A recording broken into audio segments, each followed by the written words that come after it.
Hello, Sam. This is Dollman. Let's discuss this week's breaking PlayStation news.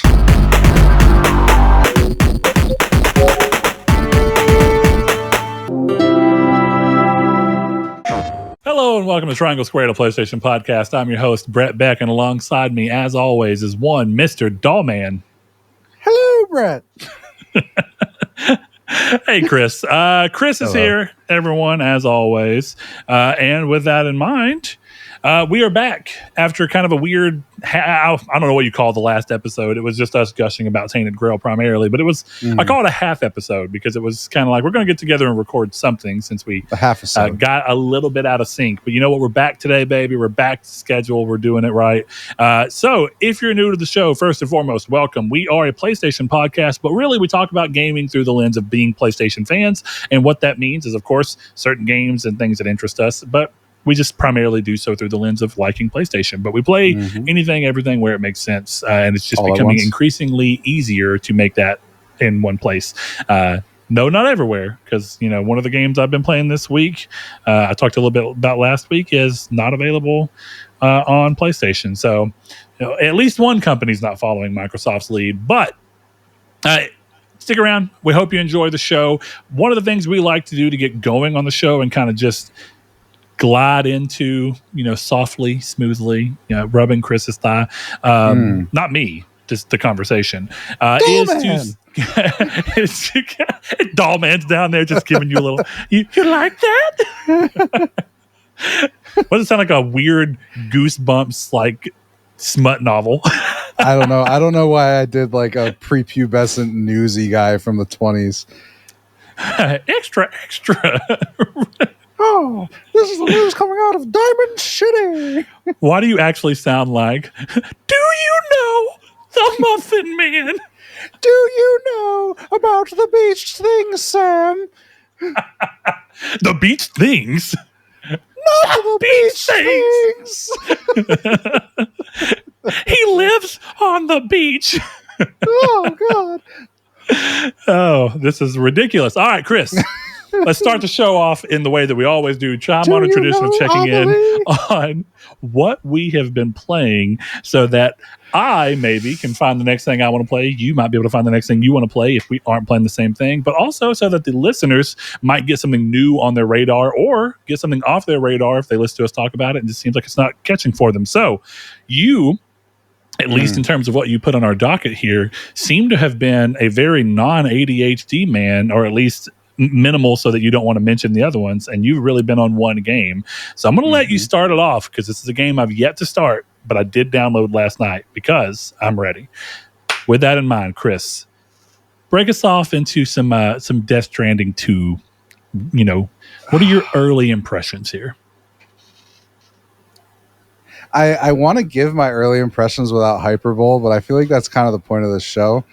So I'm going to give my early impressions the way I feel right now. Death Stranding 2 might be the greatest video game of all time. All right, guys, no hyperbole. What? No. What I said was, I'm just going to tell you how I feel. No, I respect it. But it's just funny because last week we're over here gushing about a $45 AA game. And this week we're like, but wait. Hold on. Right. So, of course, you don't have to quantify this in some objective way in which 4 months from now you have to stand to and go, yeah, that was 100%. But what is it? And this is the thing about Tainted Grail that was doing that for me. What is it that is kind of giving you that feeling? Even though I think we all know at the core of things, like it may not actually be the best game you've ever played or whatever. Disagree. But it's the feeling you have right now, and it doesn't even matter if that stays. It's with you at the moment. What's giving you that feeling, and can you say so without digging into territory that would spoil it for other people? I mean, I can definitely say things. I mean, I could say things too, Chris. Potato, giraffe, Caesar salad.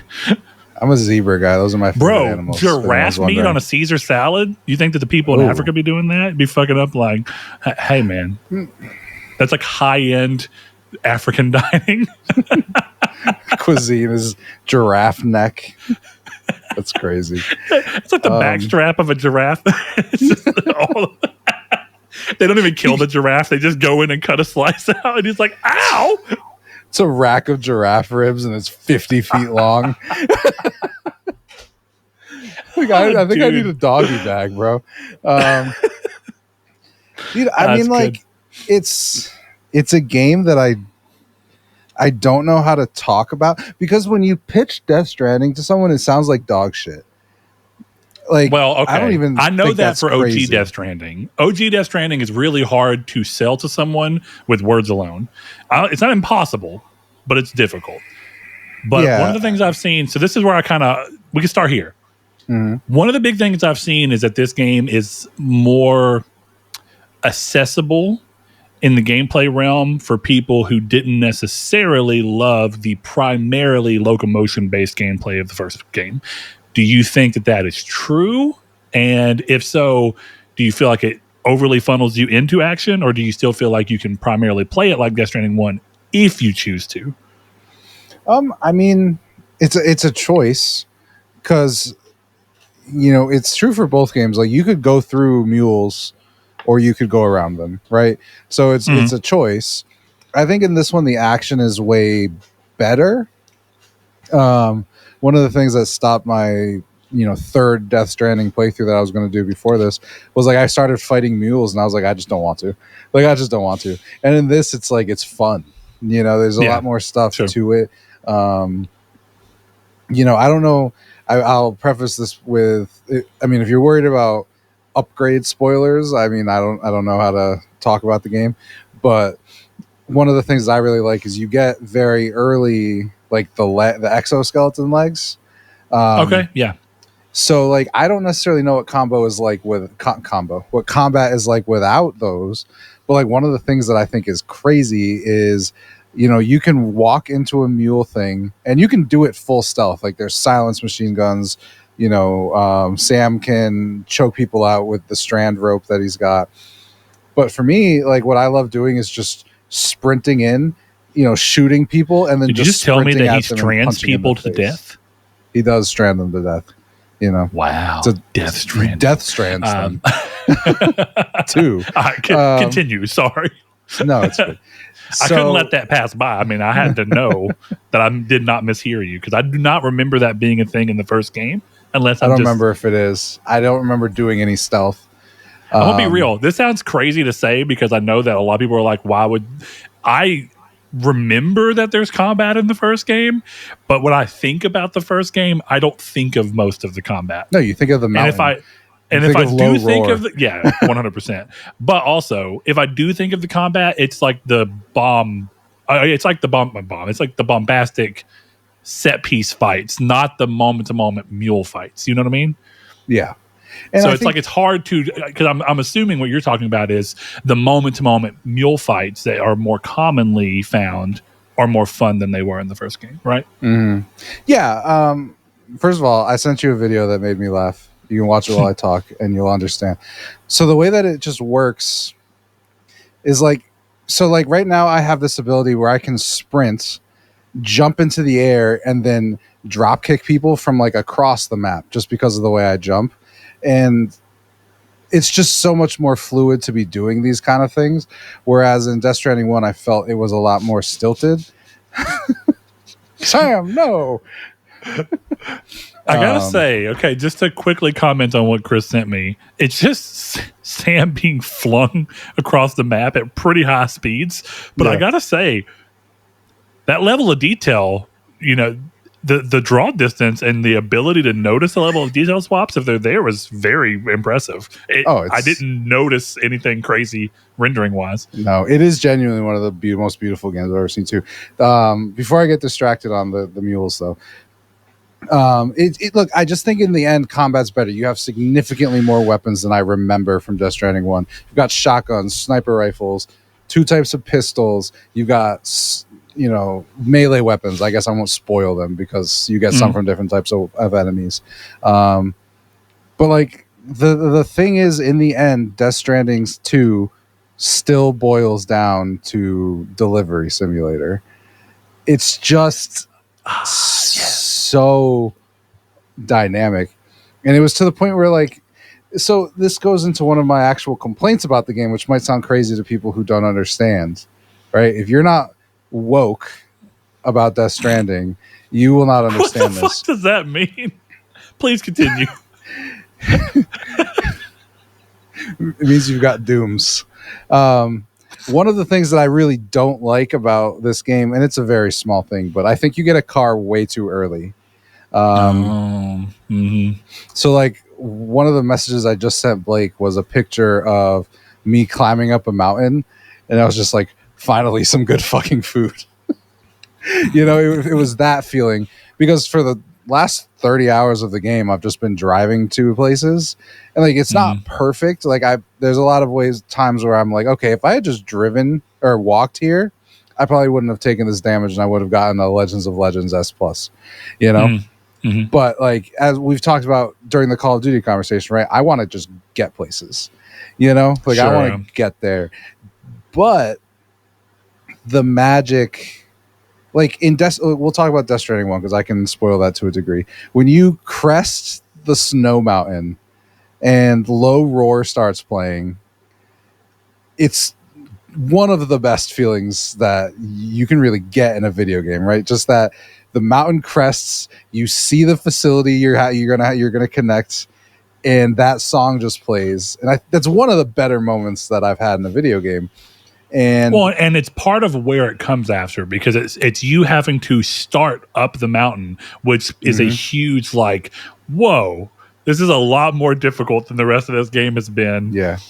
And so it's like, oh, okay, now I'm getting here. And so you're right. You feel like you have to work your way up to it. And then you kind of have this like, oh, the challenge is not gone. It's still in front of me. But this is like the gasp moment to get a little bit of air before I head down, get back to work. Yeah, exactly. Yeah. And this game recreates those in effective ways. I'm not going to say it wasn't effective, but there's something different when you're coming to these stations in a car for the first time, because you lose that like sense of I got here. And it's not like you didn't, like, you still have to traverse, you still have to build bridges. Like, there's water, there's dynamic weather. I was actually climbing up that snowy mountain, and I got hit with an earthquake, and an avalanche knocked me down the mountain. So that was fucking great. But the moment of that happening was like, that was dynamic. So I wasn't expecting it to happen. I'm like, oh, brace. They were like, brace for an earthquake, and then the snow just starts rolling down the hill. It just decks me, and I'm going down the hill. And there's something about losing that progress that was just like, oh, this is nice. I don't know how to explain it. Like, it brought me back to where I'm like, yeah, this is exactly what I wanted, because I felt like nothing inherently negative about what I was playing, just that I lost a little bit of that sense of like earning the delivery. Well, let me ask you this, because this is a thing that is very common in game design, and I've heard various takes on how people feel about it. So I'm sure you know the age-old, you see it in God of War, you see it in almost every game where there's a sequel. Metroid games are pretty similar to it as well. Sure. Where a sequel comes out, and in the last game, your character got all this cool shit to ramp you up, but they're trying to somewhat help the power curve and give you a reasonable kind of difficulty curve for the game, and something where you feel a sense of growth. And so at the beginning of the game, something happens, and they strip you away of all the upgrades that you got in the previous game, right? God of War 3 is classic. You fall into the river Styx, and they start pulling everything out of you. And you keep some of the things like the Golden Fleece, but other things like your blades and stuff get pulled back. And so my thought there is, I see that you're saying like, oh, you get the cars and vehicles too early. Do you think that was somewhat based around the feeling of people who are playing this off of the back of Death Stranding 1 are going to have a hard time going back to not having a car because their majority of the end time? Because like, if you think about how most people play games, most people don't even finish games. And then a lot of people don't replay games. And so a lot of people who played Death Stranding, who are coming back into Death Stranding, probably played with a car but have not played since. So their most recent memories of playing it are with a vehicle. Do you think it was to try and curb that? Or do you think it serves a different purpose here? Is it because the maps are so much bigger that the car is maybe a little more necessary? Or where do you think it's coming from? And do you think it matters in that way? Like, do you think they could have withheld it and it not been an issue? I mean, I don't know. I guess it kind of depends, because there's an argument that, yes, the car being there earlier does make the game more accessible. But, I think that's probably exactly what it was. It was like a lot of people, I don't want this to be a walking simulator. Like, we'll give you the trike. You can't hold as much stuff on it as you could walking. But, okay. I guess my confusion with it, and again, I'm a big Death Stranding fan, so maybe that's part of it. But it seems very un-Kojima to do that. Right? This is a guy who, the last thing we talked about him before the game came out was, people like my game too much, so I want to make it worse. Not in that necessarily, but that's the basic gist of it, right? And so to me, it seems like earning that car is something that like really helped with Death Stranding 1, and you'd think you'd want to keep that feeling in Death Stranding 2. Because the problem for me is that they take all your... It's not like you come back. It's not like you can import a new game plus save, or this is Sam with all his upgrades that you would have if you finished Death Stranding 1. So yeah, because I heard you say that you get the exoskeleton legs, therefore implying that you didn't have them. Yeah, you didn't start with them. Even though you would have had they carried progress from the if they would have logically said any Sam in his world through the events of the first game has these legs, therefore he would have them now, but they've chose not to for whatever reason. And I think that's exactly what I'm saying. It just seems like an interesting choice to, if you're going to take all the stuff away, make me earn the stuff again. If you're gonna give it to me back early, you might as well give me it. You might as well have done like, oh, you've reached fragile. So, what's happening? Just a timely thing. Velvet Thunder from the Velvet's Corner, as you may remember, he just messaged me and said, I'm obsessed with Death Stranding 2. If I'm not playing it, I'm thinking about it. I'm going to start delivering random things I find on the street to nearby houses. It's just so timely that he sends this as we're actively talking about Death Stranding 2. Continue.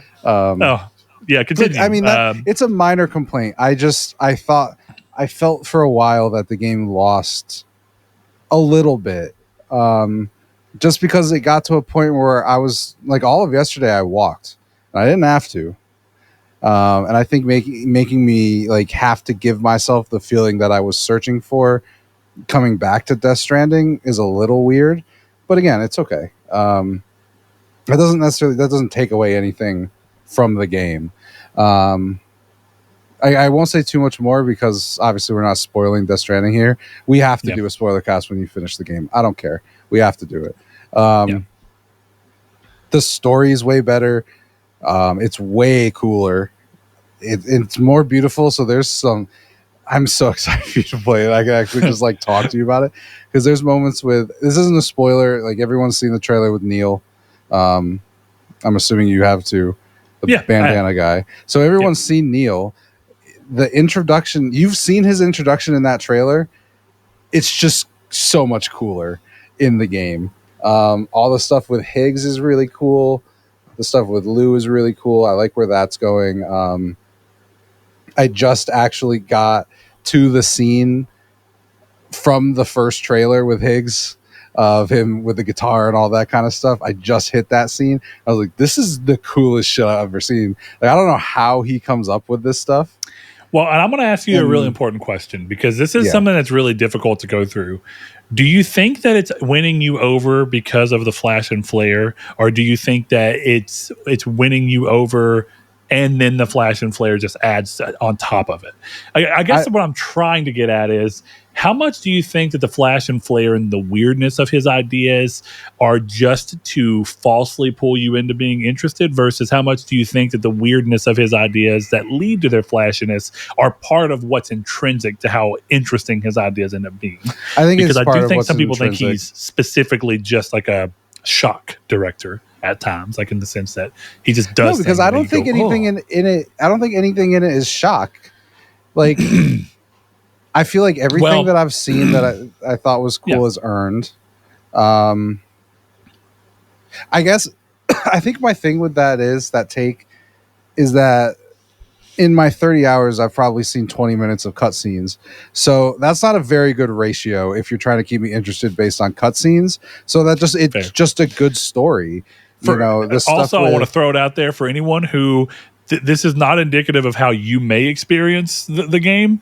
I want to throw it out there that at one point in time, Chris did not continue Death Stranding 1 story for like 30 hours because he just stayed in one area delivering shit.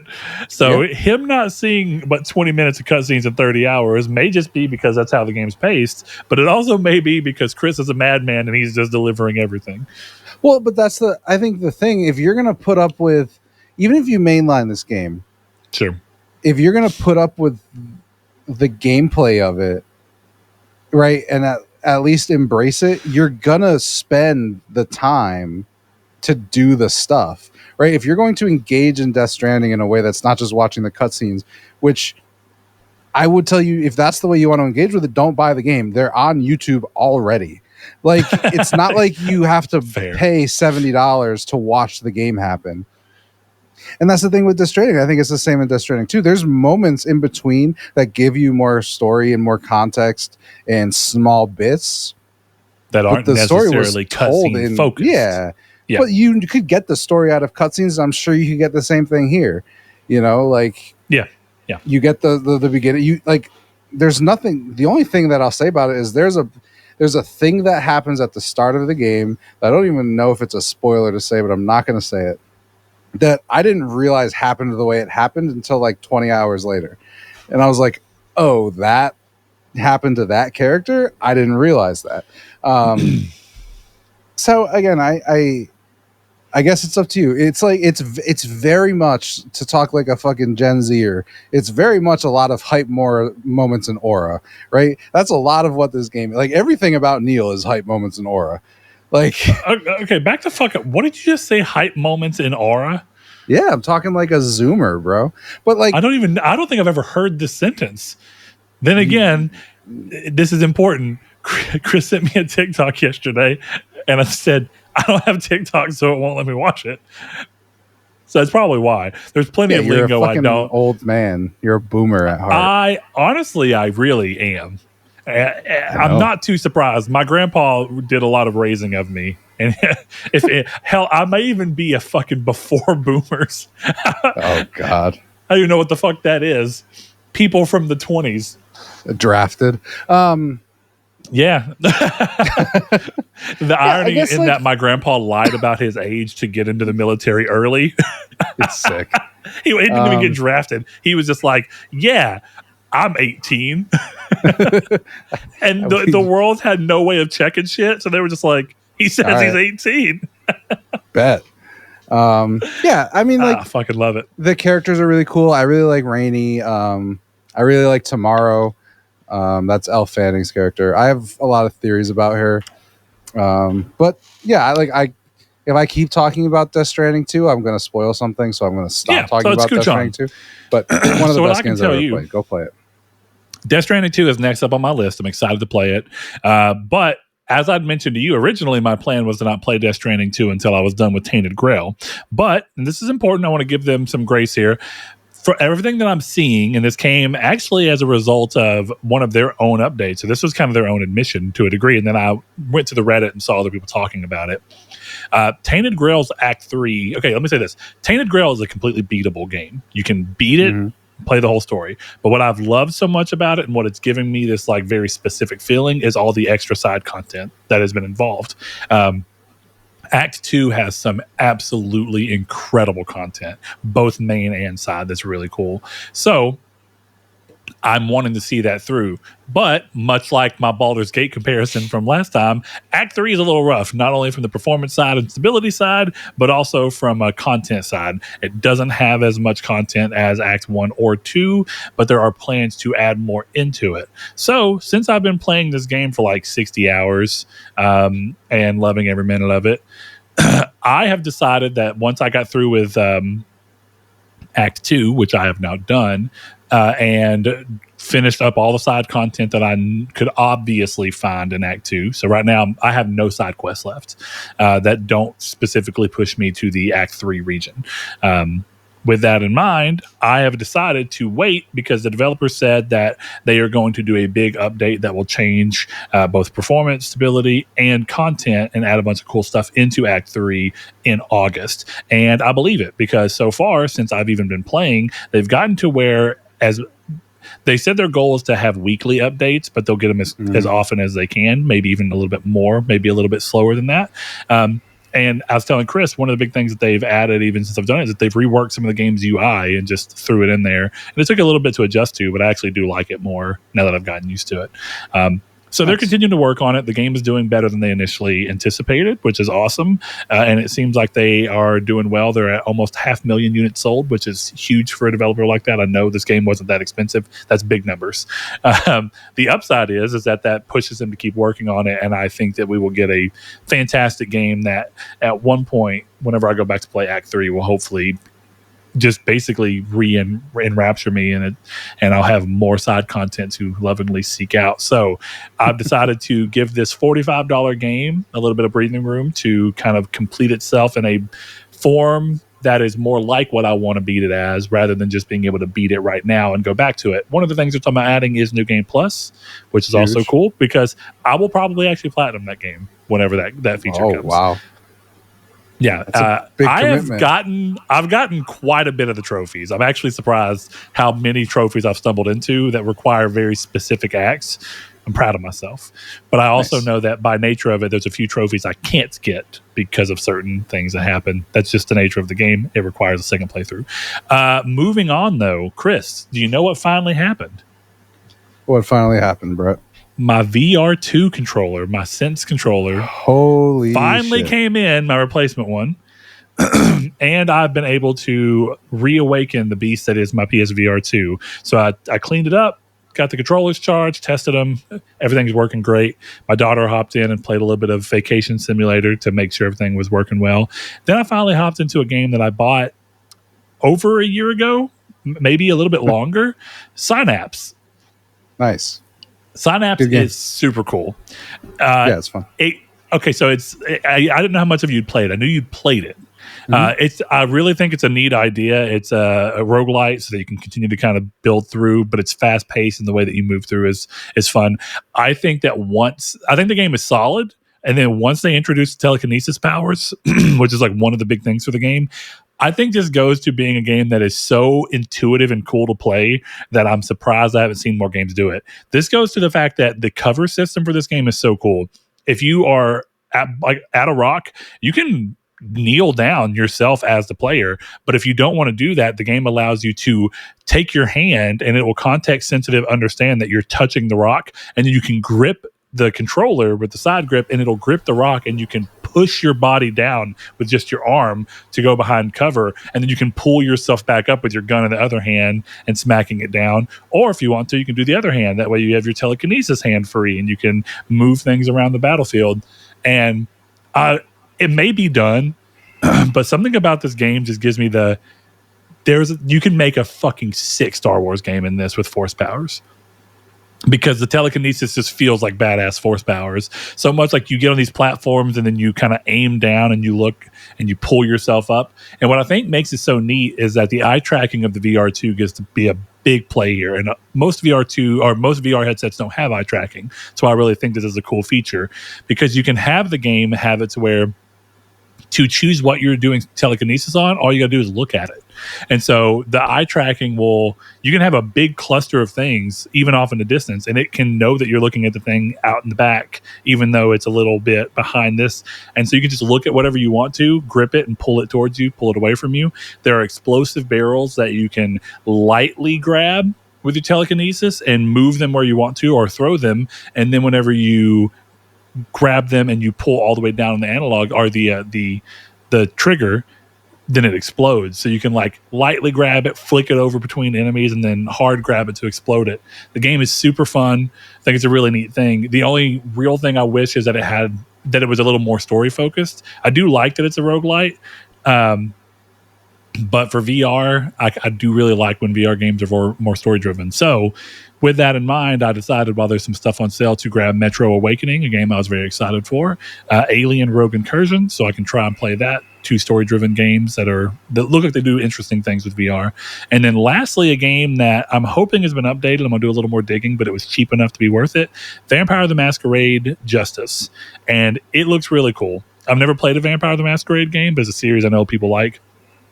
But this game kind of looks like Dishonored in VR. And I'm totally down. So that may hold me over until Thief VR lets me do something a little, even more so, you know. So I'm excited. It feels good to be playing VR again without that frustration. And I think it's time to finally play Resident Evil 8. So now that I can play it in full VR. And then maybe, just maybe, Resident Evil 4 remake in VR. Ooh. I have one thing else to say about Death Stranding that I forgot. I don't know what it is. I've spent so much time in the photo mode. It's crazy. I've never spent time like that in a photo mode. I've got, 1, 4, 5, 6, 7, 8, 9, 10. I've got like 40 pictures in here just from Death Stranding. And some of them are so sick, like the stuff you can do with it. Even there's times when you don't even like put Sam in. It's just so cool. Like here's one. I'm sending it to you. I'll post some of them in Discord after this if there's any interest. But just like the stuff you can do. I was telling Blake, I always put the Death Stranding logo in all of my pictures. I don't know why. It's always there. But it's just so beautiful. It's just so cool. Look at all that shit. Yeah. I like photo modes, and I'm glad that games have pushed towards using them, but I'm going to be real. I want them to be in every game, and I don't really care to interact with them that much. This is the only time I've ever done this. Yeah. Again, maybe it'll happen for me, but I'm just saying, generally speaking, I'm very utilitarian with my screenshots. For the most part, I sent you screenshots for like Tainted Grail when it was like, I want to show you what my character looks like specifically right now because we were talking about different builds you can do. And then I was like, oh, and here's my stat spread, right? And this is what I have. So we were sending them that way. But, you know, I think you know that I'm not usually one to take very many screenshots. But I've done it. I'm not going to act like I've never interacted with them. But so I'll be interested to see if the same thing happens to me or not. Because there's a lot of games that are like, oh, people are like, this is beautiful. Days Gone has a really cool photo mode. Photo mode. Never touched it. I don't even know how to activate it. So yeah, it's worth so it. That's cool. Yeah, but it's nice being back because I think the thing is that there's this thing where you can go through. It's like, well, did I really like VR as much as I thought I did, or was I just in the moment of having new tech? And I think what's cool is coming back to the VR and still being like, no, this is fucking cool. I like VR, and so now that I can actually interact with this piece of equipment that I bought again in the way that I should have been able to, and I'll throw it out there. This is a real complaint to PlayStation. It is ridiculous to put out a piece of hardware that requires controllers to work and then not offer a way for you to get those controllers separate of buying yet another headset, which is not needed. And to this day, even right now, even after this announcement that Apple VR headset can utilize the PlayStation Sense controllers officially, and they've been updated to do so, and it looks like Apple's going to sell the VR the Sense controllers from PlayStation separately, but they're just not there yet. You still cannot buy them individually. I had to go to eBay and just find the cheapest one I could so that I didn't have to go through a month and a half of PlayStation having my the controller. Because last time I did that, I sent it to PlayStation, they sent it back to me, and it was immediately broke again. Like literally it worked for like 5 minutes, and then it just boom, right back to the same thing. That's crazy. Thankfully, this one has not happened. So all I'm saying is it sucks. And from the get-go, I would have always preferred to just buy another pair of controllers so that if one goes out, I just have that, oh, it's okay, I have another one. That's what I do with the DualSense. I only use one at a time, but it's nice to just have a few of them, you know? So, yeah, I'm excited. There's a lot of cool stuff coming. There's a game called Reach from the people that made Synapse. It's their next game. It looks really cool, and it looks more story-driven, which is nice. So we'll see if this is another short-term love spell. It's still hard to schedule all this in, wanting to play, you know, Death Stranding 2. And recently I was doing some flooring, so I was up and down a lot. My thighs are super tender, so I almost played VR last night because I wanted to, but I was like, I don't want to be fucking standing up playing a game while my legs hurt. So yeah, I get there's a balancing act there. And so since I was kind of done with Tainted Grail, my wife was wanting to watch TV. I jumped back into Metroid Prime, which I've done a few times, and I'm further into Metroid Prime on Switch too. And I think this is a great time to pull in a question that we had from one of our listeners, Mr. Jehudi MD, longtime listener, longtime patron, over on the Discord, which you can join by linking in or clicking into the link in the description, whether you're watching on YouTube, listening on podcast services. He said, talking of about Impulse buying the Switch 2 recently, what other game-related merch console games have you bought impulsively and have not much touched? Oh, shit. And I can only imagine that Chris has a mile-long list of shit that he has bought, maybe even including the PSVR 2. That was definitely on the list, yeah. I intended to play that a lot more than I did, but...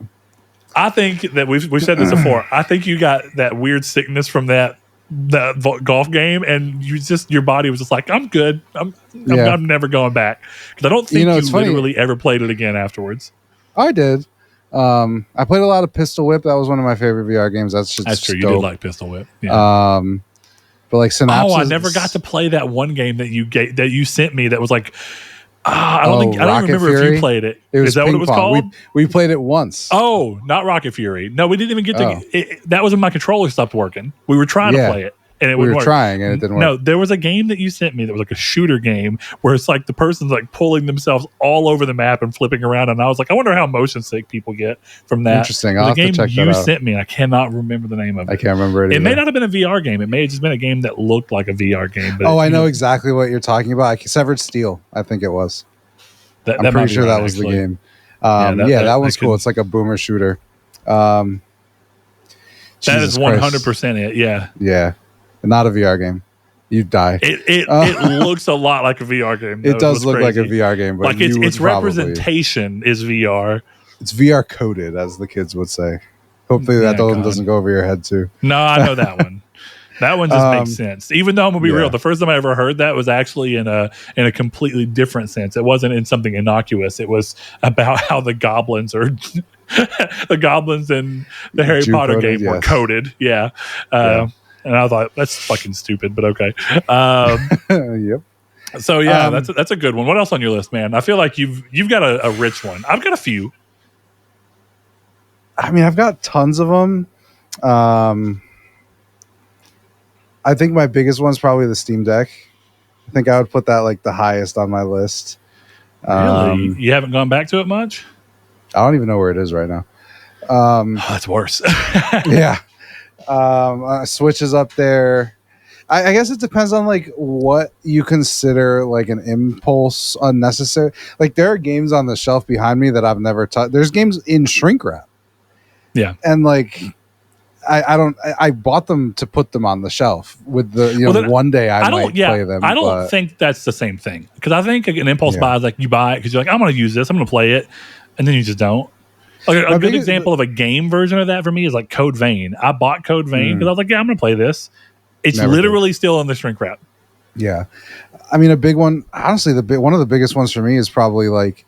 It's smaller. It's not like I don't consider them big purchases, but like there are games on my list that I only bought because in the moment I was looking at it at the store, and I've done this before where I'll just double click X really fast so that I don't talk myself out of it, and then I don't play the fucking game that I bought.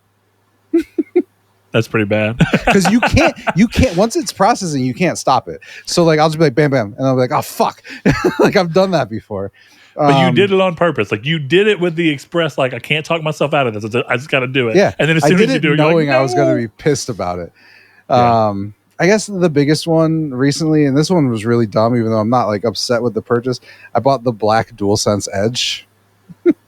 Oh, okay, fair. Like what's funny? I don't need it, but I think it looks sick.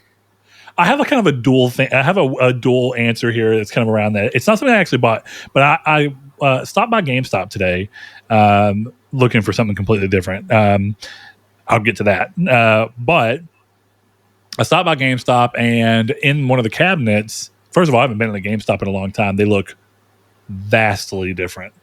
it kind of weirded me out. I was like, what the fuck am I looking? There was like a massive wall of pops. I mean, massive. It's Funko stuff. And then they had like loose Magic the Gathering singles in there and like things. I was like, what am I looking at? So yeah, it shocked me. Like, you can still buy game system stuff in there, but it is like less than half of the store now, which surprised me. All that in mind, kind of wrapping this around, I remember when I bought the PlayStation Portal, I thought it was an impulse buy, and I honestly expected it to be something I didn't touch very often or play very often. And the weird irony is that I bought it with that intention, knowing that I probably wasn't going to do much with it, but I just have it. And I have used it more than I used the Switch that in the entire lifespan that the Switch existed. But on the flip side of things, I almost did it again today because they had the black one. And my biggest complaint with the PS Portal is, why the fuck would you make a handheld that you can't replace it? Like, you hold in your hands and it's white? Are you insane? Yeah. Mine still looks fine. I clean it pretty often, but I am annoyed that I have to clean it as often as I do. When I don't think a black controller, I don't think I'd feel the need to clean it as often, even though it would, So I was looking, I was like, $200. I mean, that's not that bad. I mean, I could probably sell the one I have, but I decided against it because I'm trying to do better money wise lately. I guess on my side, I'll add the Switch to that, and the Switch 2 is likely very similar to that, in that I bought the Switch thinking, yeah, I'll play this. I mean, I played my 3DS a ton. I really like 3DS. I like DS. I didn't really play the Wii U or the Wii a lot. I think I'm really learning that I don't care for Nintendo as a home console thing. And as much as the Switch is meant to be a handheld, all of its game design is just I mentioned this last week or maybe the week before. Most of its game design has moved to just being console games that you're playing on the go. And that's fine. But I never liked Nintendo's console games. So I think I'm learning that I bought a system that is entirely built around people trying to make console-style games for Switch when I wanted handheld-style games for Nintendo.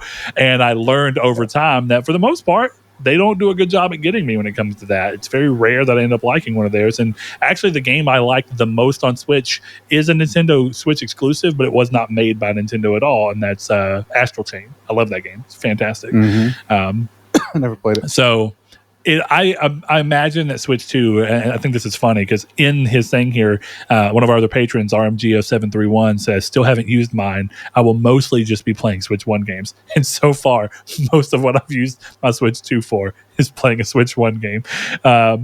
So that's just, there's a funniness to that. But I did buy the Switch 2 knowing it's likely something that will sit there majorly unused. I'll cap mine off in terms of recent things with one in particular. What's that? I just saw Stingray's question, and it's going to be fun. Yeah, we'll save that for the end of the show. The last one I'll kind of actually do as a more recent one is the Xbox Series X. I'm looking to sell my Switch OLED and my Series X because I bought the Series X specifically to play Oblivion in 4K 60 frames per second. And I did that, and I've not played anything else on it at all. Dude, it's funny because... At all. And now I don't have to. Originally, I was like, I'll keep it because I can play this and that on it. But Starfield disinterested me by the time that it came out. I played Halo on computer with you. I don't know what I need that for. It's kind of the thing, right? And so I'm going to sell it. And it was a bad purchase that I bought because I had $500 that I didn't. I'm realizing more that $500 could have went towards savings, investment, literally anything. It's what I'm working towards. Paying off debt that I don't even have a lot of debt. Like, my debt to income ratio is fine, but still to be out of debt. But all things considered, I am bad about impulse buys. Today, I was really having to consider, like, do I want to buy a bundle? Because I came across a bundle in the wild at a Walmart of the Final Fantasy Magic the Gathering, and they're hard to come by. But I was like, do I really need more? No. I already know I don't ever build decks. I buy precons and play that. That's how I play Magic. I don't have enough time to try and build 100-card decks crazily. So I was like, yeah, why am I over here itching to spend $70 that I don't even, like, I won't benefit from in any real way? And so I didn't. I mean, but smart. Impulse buys are a bitch. I mean, what is a big one for me is Snap gets me on impulse buys a lot. Yeah, that feels... It depends on, like, what you consider an impulse buy or a big impulse buy, because it'll be like $9 in a variant I like and some good resources, and I'm like, yeah, fuck it. I've never spent. I think the most I know what the most I've spent is, but like most times, like you won't catch me going over like $24.99 is like my max if I even consider it. But I did spend $100 on a bundle in Marvel Snap at one point. Fucking sick though. The it was first like an anime girl Chris storm, and I'm like, is admitting.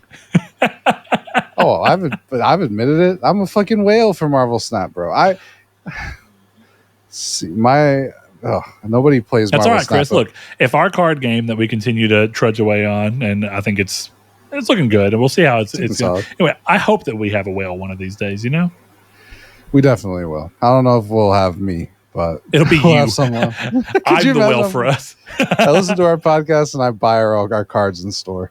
I wanted to get that rare pull. I needed that rare Scorched Fury it's the thrill card. of the chase. Yeah, I'm like collection level 27,832 in Marvel Snap. If you play Marvel Snap, you know what that means. So someone knows Snappinese in there. They know what that is. Yeah. Someone's gonna put in the Discord, "Holy fuck, you're an idiot," and I'll be like, "Yes, but I got the new card today. You didn't, bitch." Yeah.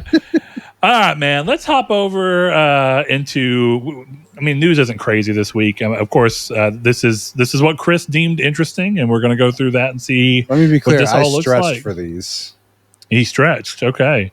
Well, let's look at the first one. We were talking about Death Stranding, so this feels like a good time to go ahead and just talk about Kojima some more. Kojima is a dork. Hideo Kojima recently made headlines again, this time for saying he wants to make a video game in space, literally. Speaking at the Sydney Film Festival, he shared that he's seriously considering training to become a space traveler so he can spend time aboard the International Space Station and develop a game from orbit. It's a pretty ambitious idea, and he admitted it's partly inspired by what he called Tom Cruise disease. I fucking love this. That's great, yeah. A desire to take on risky challenges just to feel more alive and push personal limits. I just had a moment where I imagined Kojima going on Oprah and like jumping on the couch, being like, Death Stranding! Should we have connected? I just fucking love Norman Reedus. Yeah. He also pointed out that age wouldn't be a barrier. Kojima is in his early 60s, but many astronauts are around the same age or older. He even joked that being in zero gravity might help his back problems. Amen. Let's go. Have you ever used a float tank? After about 15 minutes, it feels like your back is in a zero gravity. It's just like, it's great. But overall, the idea reflects something deeper, his drive to keep pushing creative boundaries and do something no one in the game industry has done before. It fits with how Kojima has always approached his work, whether it's the cinematic storytelling in Metal Gear Solid or the more experimental feel of Death Stranding. He's never been afraid to try something new. His latest project, Death Stranding 2 on the Beach, just released.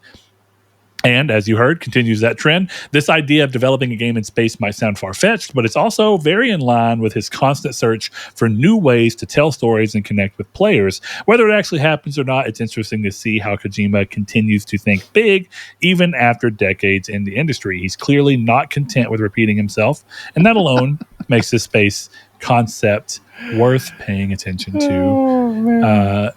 This is... Okay, is it interesting, and do I find it compelling to hear about someone doing that? Yes, but I'm going to go ahead and say I'm trying to wrap my head around how do you think the process of developing a game in space would change anything in a notable way in the final product that you play? Do you think it'd just be like the headspace you end up in a place like space where your physical boundaries are different and loneliness is very different? I mean, in a way, this sounds maybe a little too, I'm stretching this a little too far, but I feel like Death Stranding originally kind of ended up coming from this feeling of like, what does being alone do? We need to reconnect. And then Death Stranding 2 is on this thing of like, he looked at COVID and how COVID pushing people to stay at home and having to connect online and where that connection looked like, you know, was it all good? Was it all bad? Blah, blah. And then you kind of get that question of like, should we have connected? You know, what are the consequences of doing this? I feel like the primary thing in space that I can think of is that sense of like cabin fever kind of loneliness that you can get. And I feel like you can get that in other ways. So cool, and something that I'd love to see him do just to see his own, dreams to fruition. But can you really think of a real way in which the game would be a notably different product than something he could make on Earth? No. Kojima's the only person who could say this, and I'd go, yeah, I'd be down to see what you do. I mean, same. Like and if look, Ken Levine said this, I'd be like, dude, how about you finish a game? Like, but like Kojima, I would want to see more than anyone else what comes from him spending 6 months in space writing a game. Because that's, I think we have to look at when Kojima says developing a game versus when like some random person in the credits of Death Stranding talks about developing a game. Because I think he goes up there and writes a story and outlines, comes like up with an ideas he's thinking. Yeah, and then like it's not that he can't program. Of course, Kojima can program, but I think that the interesting stuff comes from what he goes up in space and starts writing about. Like, yeah, it does not like I think you could make Death Stranding in space. You could make it in Rapture. You could make it in another galaxy. As long as you have the mind behind it. But what does the mind who comes up with something like Death Stranding come up with after sitting alone in the ISS for 6 months or a year or 2 years? And he's just pumping those ideas back to Kojima Productions. I think it would be the single biggest waste of money in publisher and in government spending of all time, maybe, but I would be down to see it. Yeah. No, same. I open that up to anybody. I mean, if you're in the Discord, holler at us in the podcast discussion section. I mean, if you think that you can imagine a way in which the impact of that would be something that you could notably feel, I'd love to hear it. I'm not saying it's impossible. I guess what I'm really saying is that just the confines of the way that my thought processes work, I can't immediately come up with anything, or even after some reflection, I can't seem to come up with anything that feels obvious. So it feels like it's something more to gratify him. At least the way I'm saying it's more to gratify himself and maybe the ideas that come from being able to gratify yourself more than anything.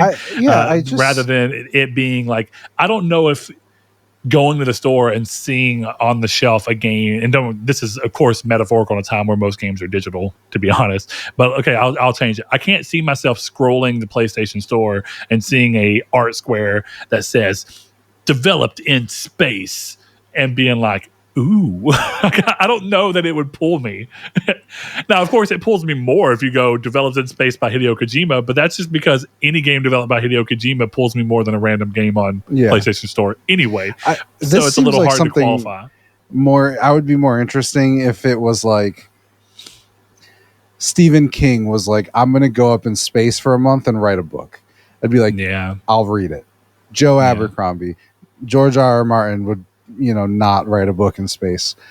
What if that's what it takes to finish? Like he's like, it's like we're sending you up and you're not coming back. I just want someone to look at him. You can't be part of the Elden Ring movie. That should have been like a contractual thing. Is you can't write for the Elden Ring movie until your book is done.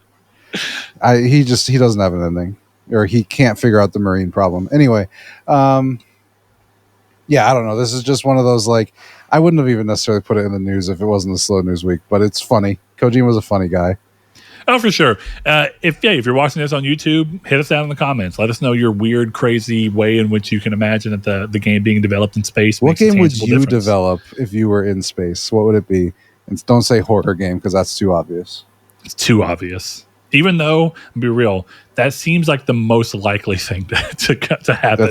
Like, of course, because you start getting cabin fever. You start thinking about loneliness. You start having probably at some point, if you're up there long enough and you don't have enough interaction with anybody else, depending if it's ISS, maybe you have interaction.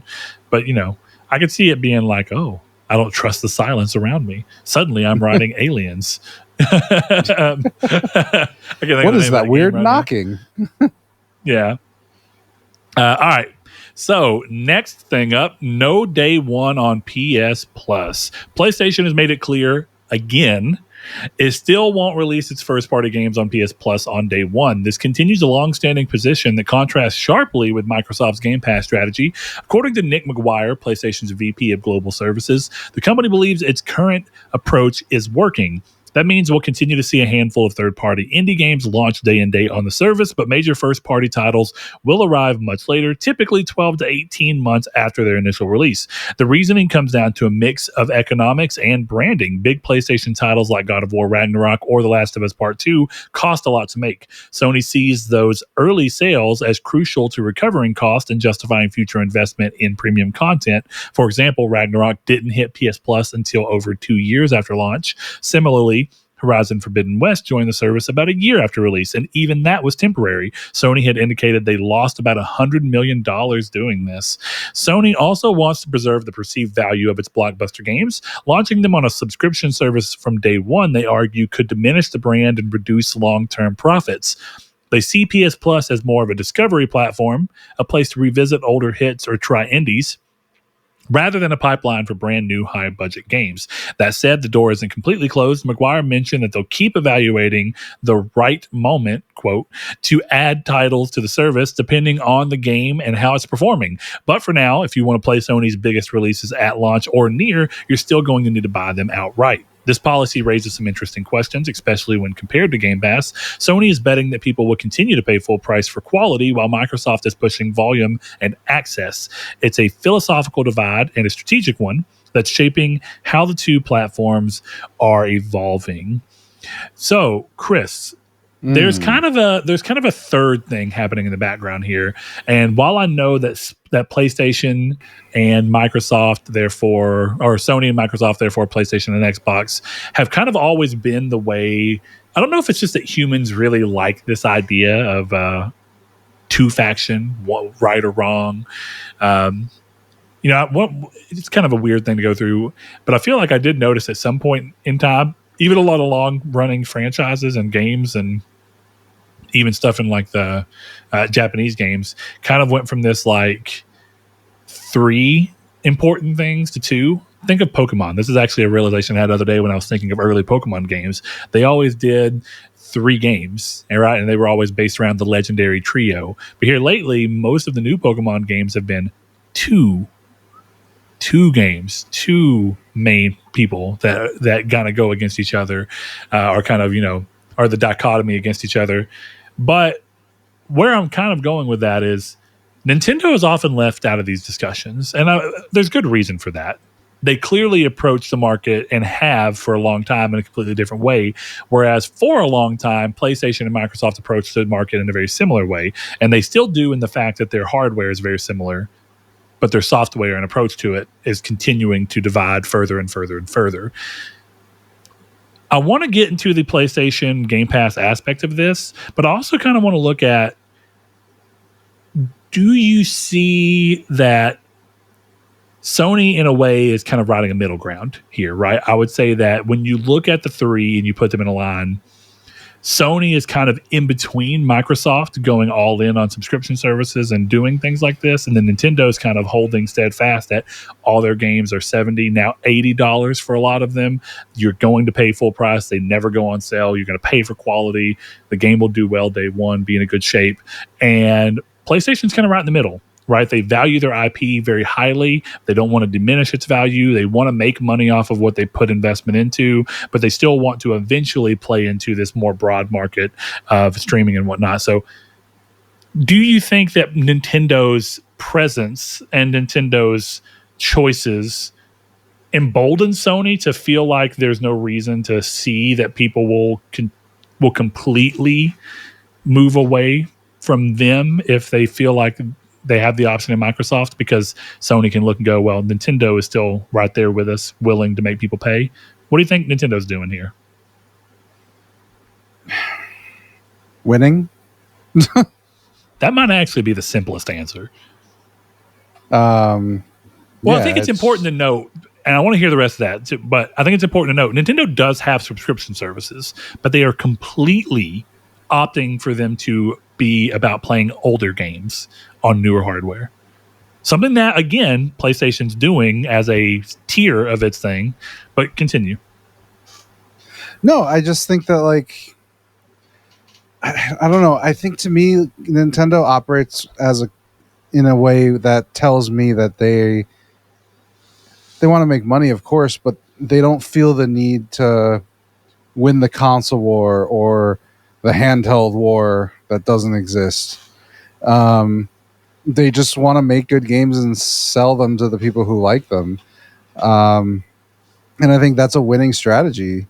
You know, a lot of if you want to be one of those people who thinks the PS5 generation was a failure, I think you can only make that argument on a first party side. But the entire reason that I think the PS5 is at least the least compelling PlayStation console in a while is because they decided, instead of investing in remakes with Bluepoint or Days Gone 2 or anything like that, they went on this run of having to do live service games. And when you're trying to make maximal profit, you're going to look at something like Fortnite and go, okay, this is our way. But the reality is you're never going to be Fortnite. You're never going to be Apex Legends, at least peak Apex Legends. And you're never going to be Call of Duty Warzone. You're never going to be those things. So Nintendo isn't trying to be. You know, they have their foot in a couple doors, you know, with Dusk Bloods or whatever it is, but they're not making Concords and they're not making fair games. And, you know, their Super Mario Odyssey team is not making a live service fucking Metroid game. You know, like that's not what's happening. So I think when you look at Nintendo, like they're not playing in the same game as everybody else, but they're in the same market. Everyone else is trying to maximize profits, which is not a bad thing, but I think there's an argument for the sustainability that Nintendo has as being the optimal way to go about it. True. Well, and I think what's interesting is that even as games as a service continue to kind of evolve, I think that there's a way to look at something like Splatoon 3 and say that that was like a Nintendo take on something that was kind of riffing on the same basic idea of a game as a service, kind of multiplayer driven thing. But what's cool about that is that was the exception, not the rule from them. And they're still smart enough to know that this can't be a forever game. You support it while it makes sense to support it. You keep it active for people who want to play and love that game, but you move on from it and you keep going. And you also, most importantly, you don't have your teams who are known for one type of game. You don't have the Mario Odyssey team suddenly start making Splatoon 3. It doesn't make sense. And I'm not saying that, you know, the really complicated part of that is that Sony didn't force anyone, but they strongly incentivized it. And I think that that's the problem. Is I know in many ways, Sony just said, listen, here's the investment bucket we have, but we're more willing to give money and approve projects that fit this new arm of what we're doing. What you do is you tell a team, oh, if we want to if we want to make sure that we have a job and we have more money coming in and something that's easier to guarantee, that we go ahead and get to work on something that gets approved more easily, it would make sense to see if we can come up with a live service thing. And in that sense, I think it's cool that PlayStation didn't force them. But I actually think it might have been wise for Sony for once in their life to actually look at certain teams and go, it does not make sense for you to try and move into this market. And therefore, we're going to deny this pitch, but we want you to otherwise make what you want. Don't worry anymore about the incentivization or whatever. Incentivize. God, why can't I talk right now? The incentives. Don't worry about the incentive to make this. Make a game that still fits within what you view like your team has strong passion for and all that. And we still want to help you make what you want to make, but we don't think this is the right call. And that may have happened. There's no way for us to know that didn't happen. But I also think it's really important for Sony to be able to look at its people and its branding and its valuation and really say, hey, we support you, Bluepoint, in making an original game. You know, you've always done all these great remakes and remasters, and we see that you want to do something different. You want to make an original game. But you've never made a remake or a remaster for an online-focused game. So how about instead of you making a games as a service game, we still allow you the freedom to make your own original game, but we just do so. You can have multiplayer. You can have a element that can kind of tilt in that direction and give you experience in that direction. But let's start with something more in your wheelhouse.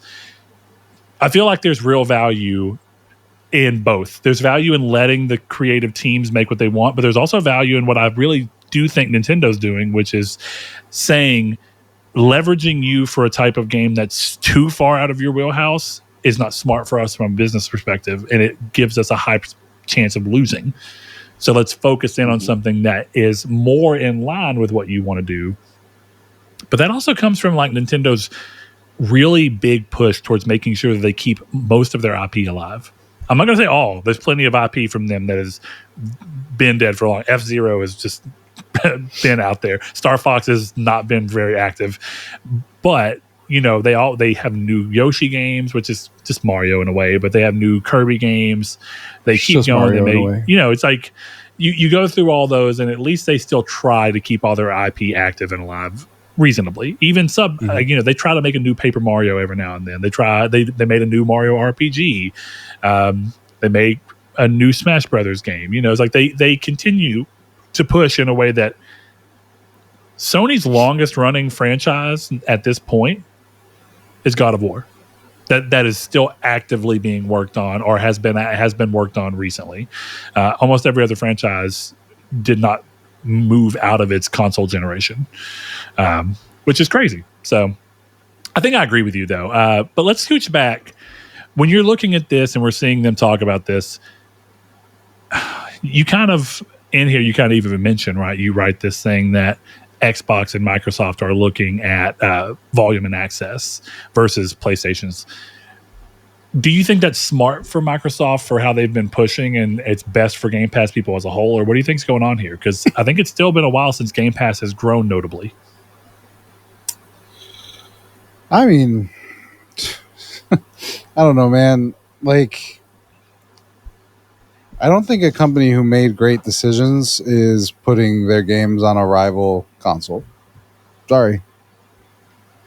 Like, I think your strongest argument for that is cope Sega. About it anyway, but you know, yeah, but that's not, you know, they're not. Well, Sega made bad anymore. decisions. Well, they were. But I thought you were trying to give me an opposite example.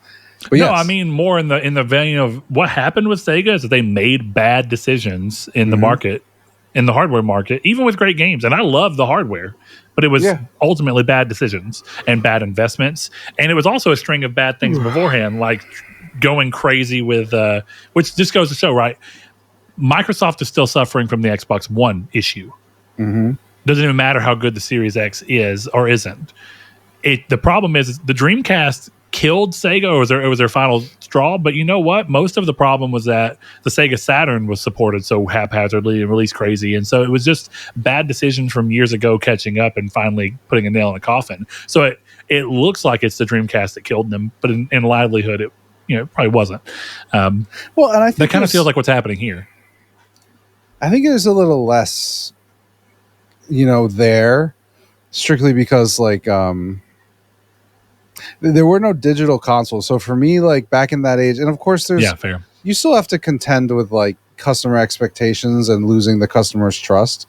I'm going through that with my restaurant, right? Is like trying to repair relationships that were damaged by other people being shitty. And that's, Phil Spencer's kind of looking at it in the same way, but when you didn't have that's why when before all this happened, right?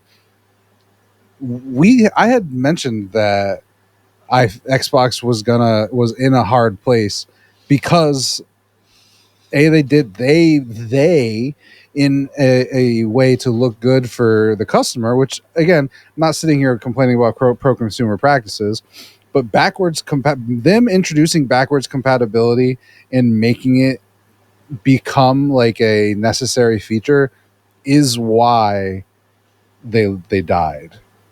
Straight up, you can tie it right back to that, because if they had not done that, I don't think that Sony, without the competition, would have ever done that. We'd only be on PS5 playing PS5 games. You'd be getting a PS5 version and a PS4 version.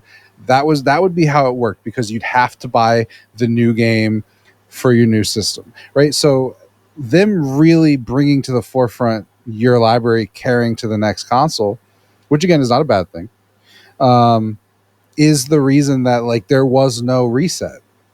You know, I think a new Xbox could come out a year before PlayStation or 2 years, and it still would not sell in like a 360 way, because I'm going to look at it and be like, I shouldn't say me because I'll probably buy it, but most people are going to look at that and be like, okay, but my library is still on PlayStation. I've been playing on PS4.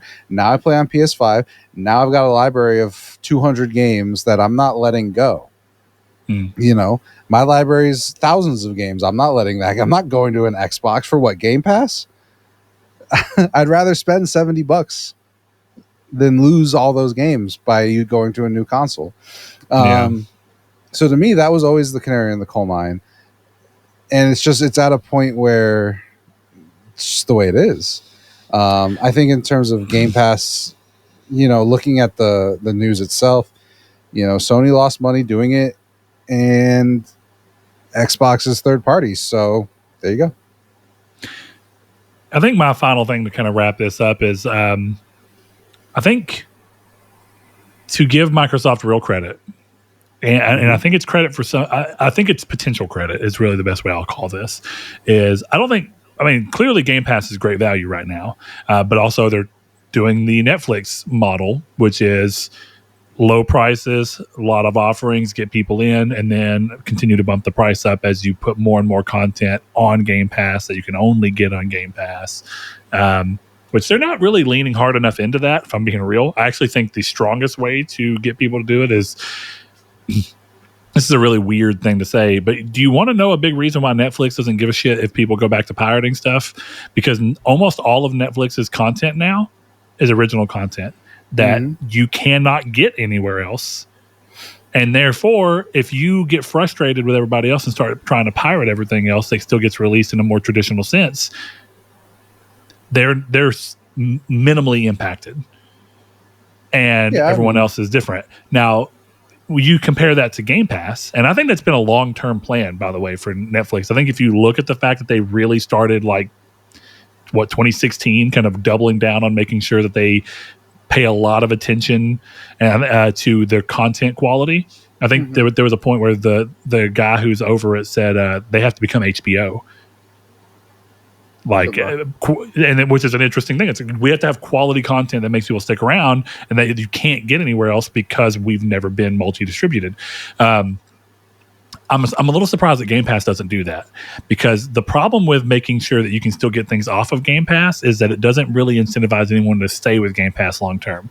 But what would be interesting to see is, as computers get more and more popular with children, we have to see how long are consoles going to be a viable, let's say console growth has kind of stagnated, which I think it has. You can look at it.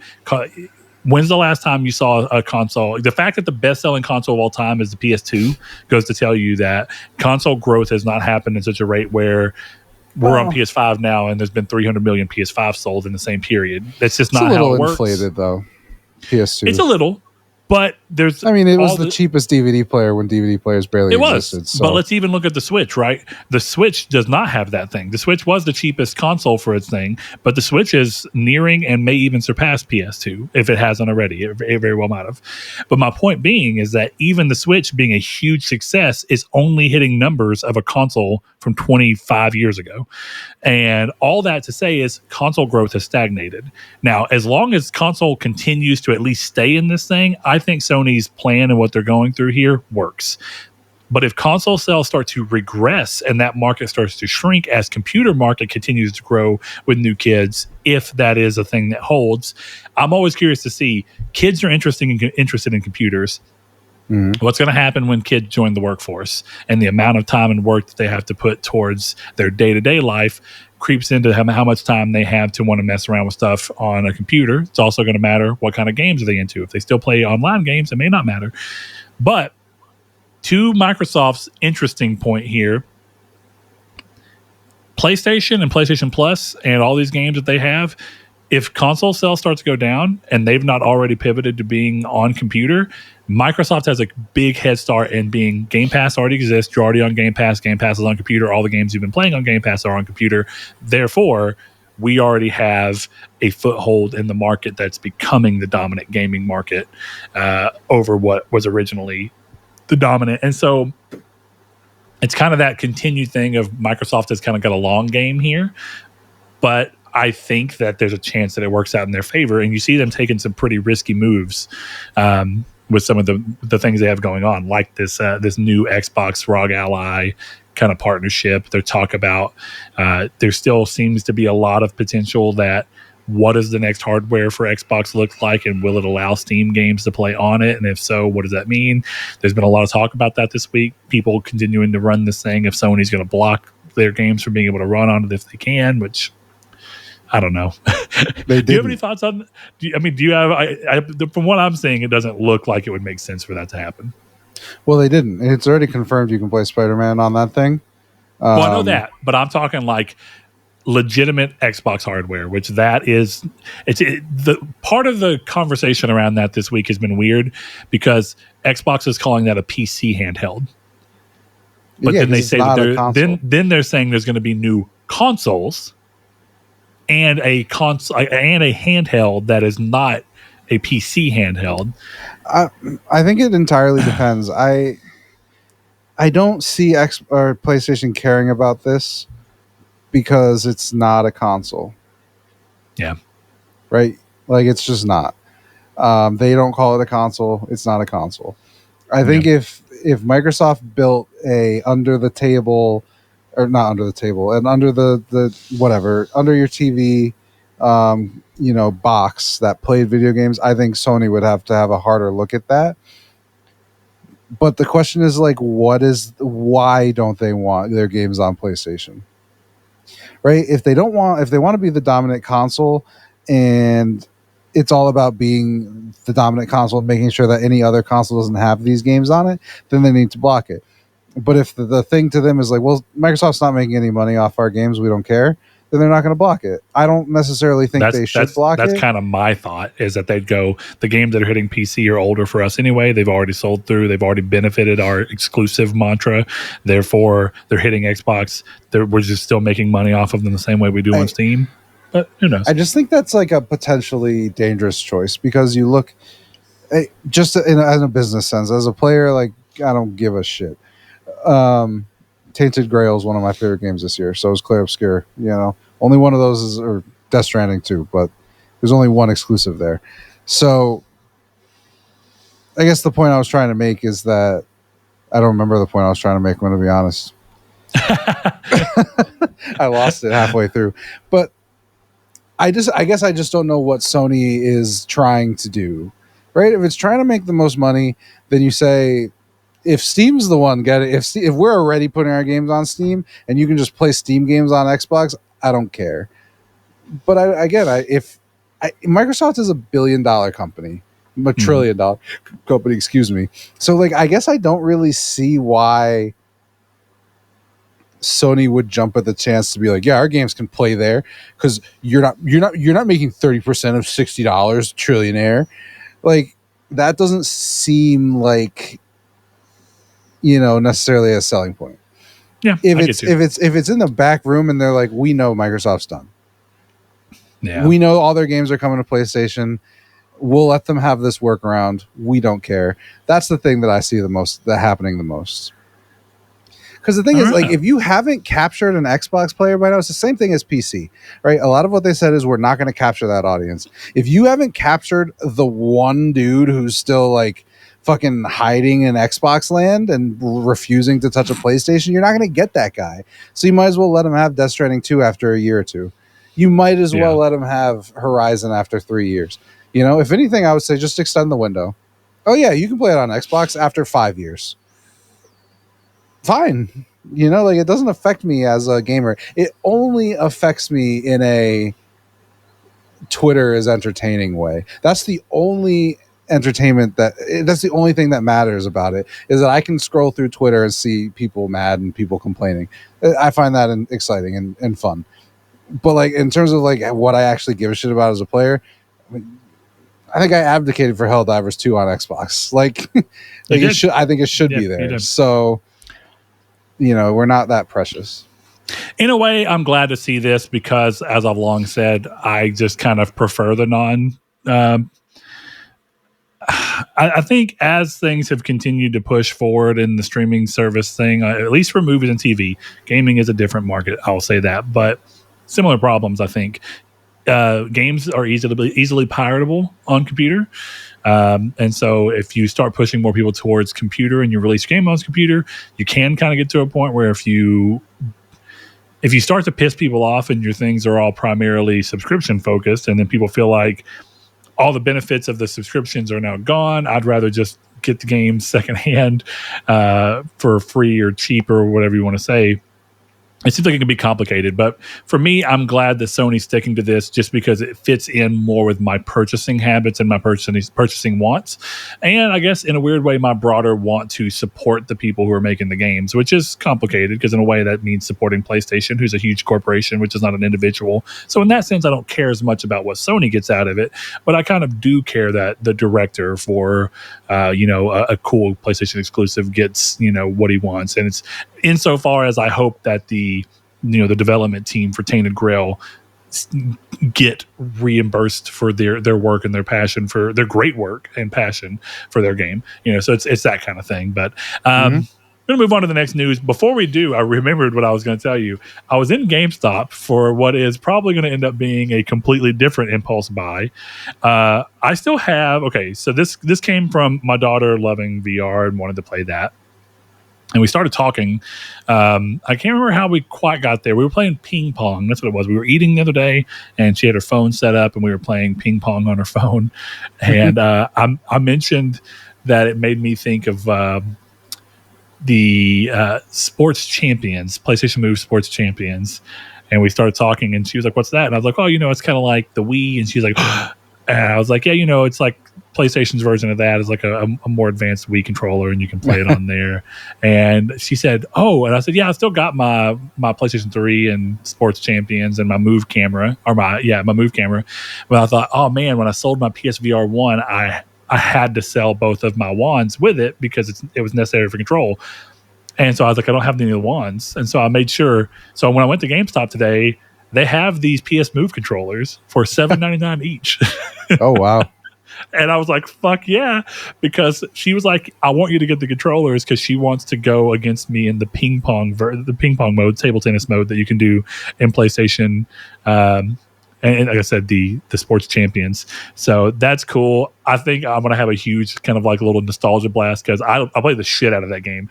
The bocce ball game I didn't really ever care about because I don't even know what the fuck bocce is.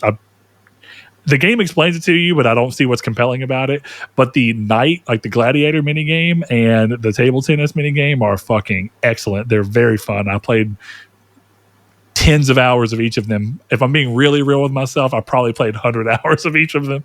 And then it started making me think too. I got really excited about the thought of replaying my favorite PlayStation Move game that is exclusively PlayStation Move. And it's a game called Sorcery. And I mentioned it before when I was talking about VR. And I really think VR needs a game like this.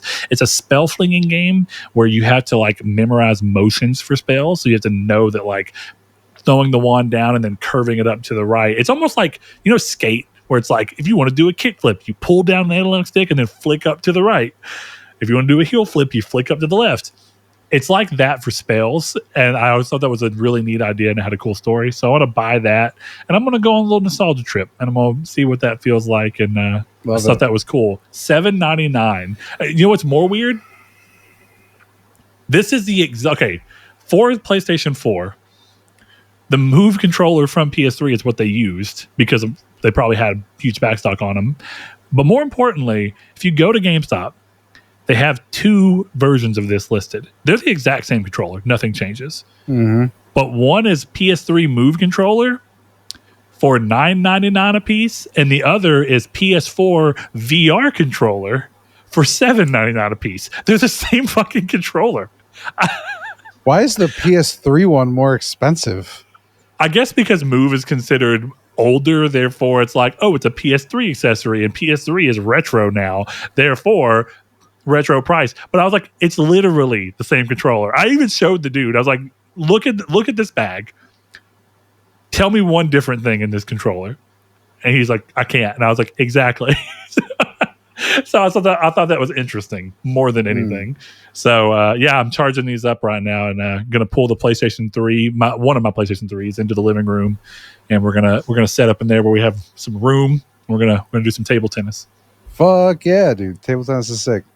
Dude, PlayStation Move was cool. I actually kind of missed that period. There were cool ideas and uses for it, but it fizzled down because it just didn't get a big enough thing. But I'm gonna go back and enjoy the few games. I still have the sharpshooter where you stick this in the front of the sharpshooter, and then in the bottom you put the navigation controller. I'm probably gonna fucking just hook that up, and I might play Killzone 3 and PlayStation Move again, because why the fuck not? Why the fuck not? Resistance 3 PlayStation Move. Okay, I was in Game Exchange, which is a different store, days ago for a completely different reason. BioShock Infinite had fucking PS Move support? For what? Mm-hmm. Could you play the whole game as a shooter? I think so, yeah. Bro, I might replay BioShock Infinite. Dude, that sounds like it would be a horrible way to play that game, if I'm honest. I'm really curious.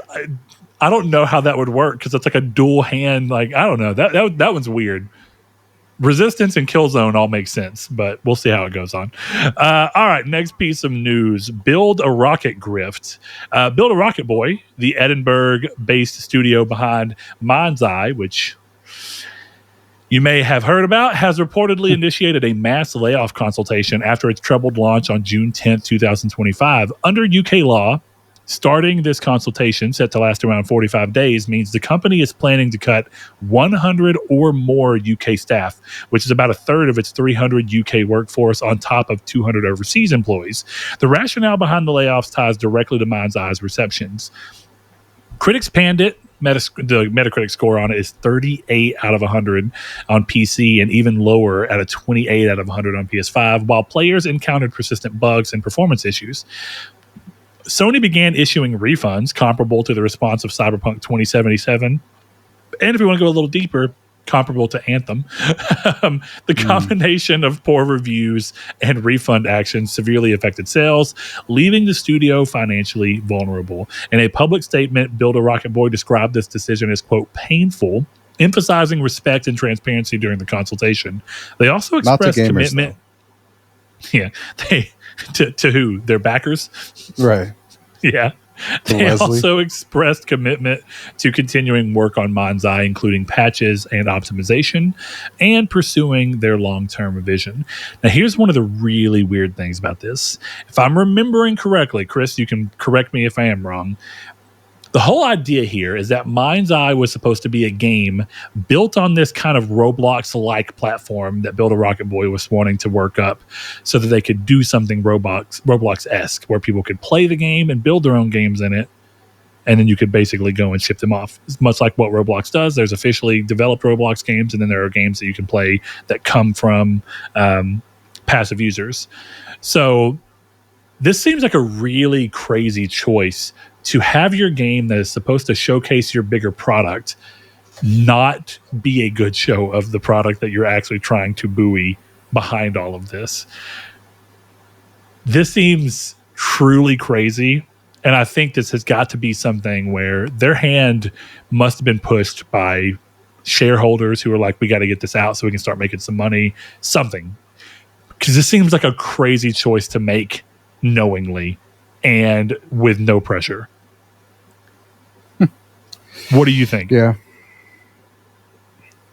I wish I knew, man, because I don't know. I guess like you'd think someone as storied as Leslie Benzies would be like, we can't put this out. Like, I can't do this to myself. Right? And that's what's crazy to me. Like, I don't know how you send a game like that out and like are okay with it. I just don't know how you do it. It's like sending out bad food. Like, it's bad. I think what's really crazy about this is, like you said, if this was a team of really ambitious people who were new to the industry, Yeah. I would be like, this sucks, but they bit off more than they could chew. And they didn't know any better. And this is a really rough first lesson. And this sucks. And sucks for the players, sucks for the people who were involved in it. It even sucks for the actors. You know, it's kind of like what happened with people who were involved in the Star Wars prequel trilogy who got kind of bullied out of acting as a result of those movies being contentious. But I think that this is so much more crazy when you have a dude who is a former president of Rockstar North behind the development of Grand Theft Auto 3, Grand Theft Auto 5, including Grand Theft Auto Online. I will say Rockstar has one very important thing going on after it. Rockstar does not really release games in a shape like that. Rockstar is one of the only really big publishers, I feel like, puts out games that are massive budget, and they work pretty damn well day one. Doesn't mean that they don't get updates, they don't have little issues, but for the most part, their games are feature complete and pretty solid, and they're going to continue to get stuff as they go along. How do you put out this level of quality when that is the legacy that your name carries? How do you not have more sway with whoever pressured you into this to go, it's not ready, it's not time, we can't do this yet? It seems like a truly crazy thing. And okay, so the actor for the main character of Mindseye, this is where I think this is also interesting, because I think that while I'm talking about this way about a game that's full priced, but then I'm also talking about a game, I think you could argue that this game is unfinished. This released in a unfinished, unpolished form. Then you have a game like Tainted Grail. Well, the actor for this game went on and was talking about how he thought it was pretty rough. And I'm summarizing words here. I don't want to put words in his mouth. But the basic gist of it that I got from it was he thought it was a weird choice to charge full price for this game, not call it early access, not charge a reduced price and let people know that, hey, you should expect this game to continue to get better as you go along. This is for people who want to work with us and blah, blah, blah. And I think that that's exactly why I can look at a game like Tainted Grail from a team of new team of developers coming in. This is their first, big game. There's so much passion behind it. There's quality in a lot of places, even though it's a little lacking in a few places. And it's a $45 game and not a $70 game. And even at $45, the amount of content that's great that's in the game right now is honestly better than a lot of games I've played in general. And I think it's I'm a lot more willing to have them go, hey, Act 3 is beatable. You can complete the game. The story is intact, but we're going to make sure that we make Act 3 more like Act 1 and 2 in terms of big side content and more sprawling RPG. But that's going to be with an update that we do a little down the line. I think that's a completely fair thing to say about a game that costs $45 that you can go and beat to finish today. And there are problems. Don't get me wrong. I've grown more and more frustrated with how often Tainted Grail crashes, but I'm still willing to give it more leeway than I am something like this, because I think the circumstances around it are just different. And at the end of the day, Tainted Grail is still more stable and more playable than Mindseye is. Yeah. Mindseye is one of those games I kind of want to play. Dude, me too, out of sheer curiosity. Yep. Like, there was a point when all the reviews were coming out where I almost bought it strictly because I wanted to play it at its worst. Because it'll never be worse than when it was released, which is crazy. But well, and I think there's also something to be said about this. It's not a fully objective thing, but I think that there's something to be said here. Okay, out of curiosity, I went to Tainted Grail, or I went to Metacritic and I typed in Tainted Grail. This is a game that I admit has got some stability issues. It's got some jankiness here and there, both in terms of its design, its graphics. Like, it's clearly a people's first game, but there's also a lot of good involved in it. This game on Metacritic is sitting at an 80 right now. And this is a game that crashes like 3 times a night while I'm playing it. Yep. And I just keep going. And I want to say that it goes to show that Mindseye is not only in just a much worse space. I think what's worse is that the game behind that is also not good enough to have it get above a 39 or a 28. Like, it just goes to show you that again, they're different things, but I think that people are able to look past the problems of Tainted Grail because the quality at play when the game is working like it's supposed to is pretty damn good. And I think the problem with Mindseye is that the game is not working as it's supposed to often enough for you to even look through to see what's behind it. But then even the people who have seen what's behind it are like, it's not very compelling to begin with. And so you have this kind of overarching, like everything's coming together in a maelstrom. And it's just, this was not the game, or at least the state of the game, both in terms of quality and stability, that should have came out for a game from a guy this storied and at a full price. And made further worse to be a game that is meant to be a launch, kind of like a launching off board of what it's called, Everywhere, right? Isn't that what it's called? Yeah, I believe so. Yeah, Everywhere. So yeah, it's there we have it. It's a game platform. Yeah, it's called Everywhere. Upcoming massive multiplayer online game and game platform with integrated game creation system. Whew. That's crazy. Yeah, and that looked bad too. I remember the first trailer for that. I do remember the first trailer for that. But I want to give them credit. Roblox is massive, and Roblox can look not great. But have you also seen people building like straight up Call of Duty clones inside of Roblox? And it's like, holy shit, like this graphically looks great. Like it's interesting to see what a set of tools can really do. It's also like, I don't know if you ever, I know you didn't mess around with Dreams much. One of the last things I saw in Dreams was a dude making a first-person shooter in Dreams, and I was genuinely surprised at what the game looked like, because I was like, how do you do this given the creation tools you have there? It's just people who are fucking insane and willing to put everything into making this work, you know? That's the sad part about Dreams, because it ends up being like, why would you do this? I know. And it's cool that there was at least a really committed community around it. And I think if you really do go through and look at a few of the craziest Dreams creations, it is like, wow, I really hope that these people at least went off to be game developers in some capacity, because it's just cool to see someone have the freedom to do something like that. See, that's the thing. If you told me that Sony made Dreams to like as like a hiring tool, I would be all behind it. I'd be like, that's a great idea, but I'm sure they didn't.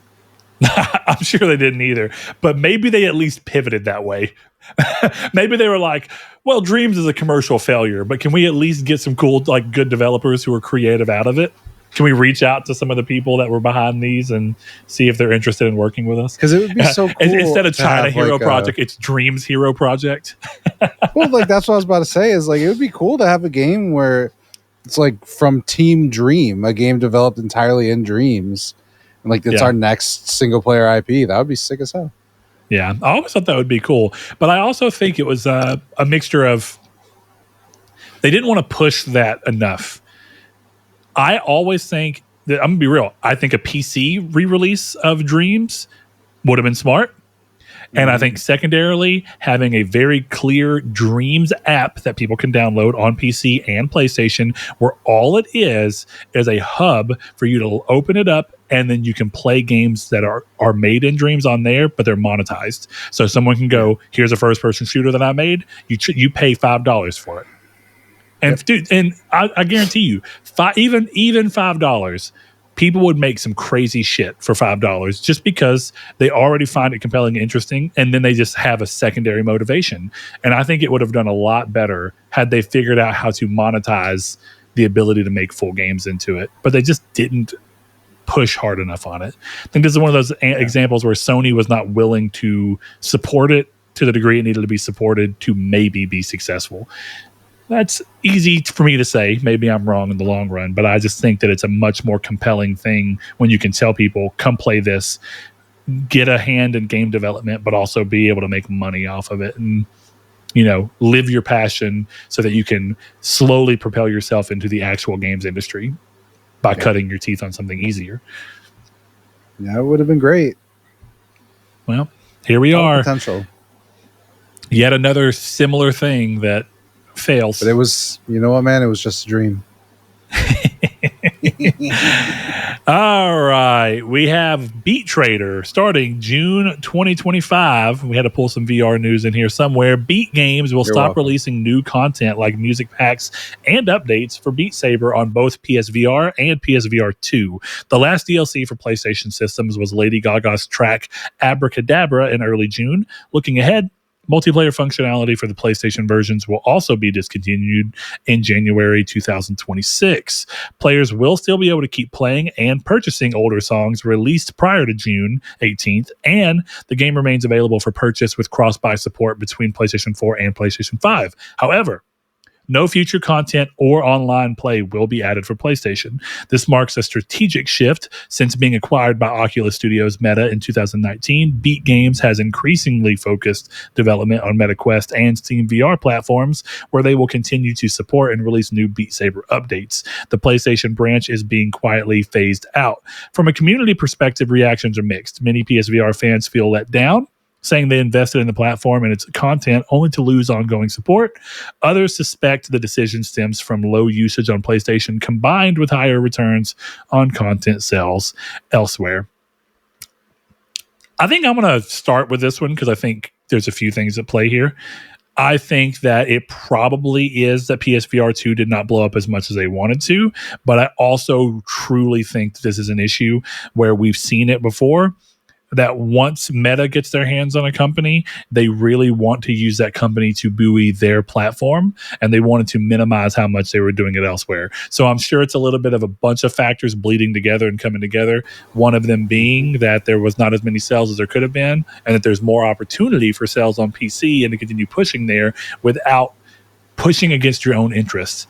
Because for every person who buys a PSVR 2, who owns a PS5, is someone that could have bought an Oculus Quest 3, 2, or whatever, and been playing their game, getting a bigger revenue share because they own the company. I mean, if you release Beat Saber on Oculus Quest and someone buys it there, you're getting 100% of the profits. Mm-hmm. It's almost like exclusives are important to your console. They are. And it's actually, to kind of go back to my little VR diatribe for just a second, it is a very simple statement. Sony's biggest problem with VR is that they did not commit to exclusives. They only did at launch. And as soon as launch happened, there's not been another first-party exclusive.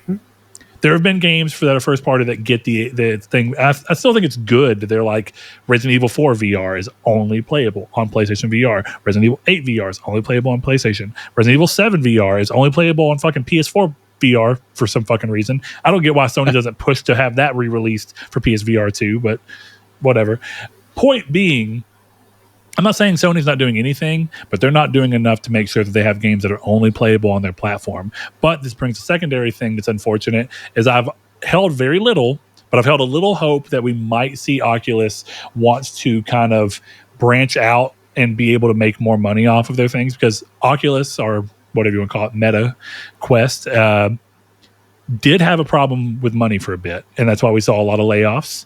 And I was kind of hoping that we might see them start to take the PlayStation approach, where after a certain amount of time being exclusive to Oculus products, they started releasing some of their exclusives elsewhere. And I was really hoping that Batman, Arkham, whatever the hell it's called, would have come out. That would be cool. I think that would have been a really cool thing for PSVR 2 to get. But I think in looking at this, I know that there's no 100% reason to think that, but I would say that I would not anticipate any Quest exclusives coming to PlayStation at all, ever. Yep, that seems pretty clear. This is for you. I have nothing to add. Sucks for the people who are playing Beat Saber, but exclusives drive the business. Yeah. I mean, I got to give them, at least in terms of throwing money and really trying to support their shit, even though they did too much too soon and Meta as a company grew too much too soon, including Oculus, I got to give Oculus credit for really being a driving force in VR. Yeah. I do think it's a little crazy to stop supporting Beat Saber. If anything, I would have been like, Beat Saber 2 is not coming, but we'll continue to support Beat Saber 1. But it might just be that enough people weren't playing it too. It's possible. I really, I'm kind of in your boat. I think if there's but also I think that why do a Beat Saber 2 at this point? And I bring that in the bigger sense of, aren't you effectively doing that? And my example for that is, okay, PlayStation Vita Minecraft is no longer being updated. It's still the original. And at one point it was being parody updated, but now it's not. PS3 isn't either. You know, it's like that's a version of Minecraft that's fully playable and you can do whatever you want to on it, but it's no longer part of the active updates. So in a weird way, modern Minecraft is almost like Minecraft 2 in comparison to those. Right, they're frozen in time and they've changed a lot.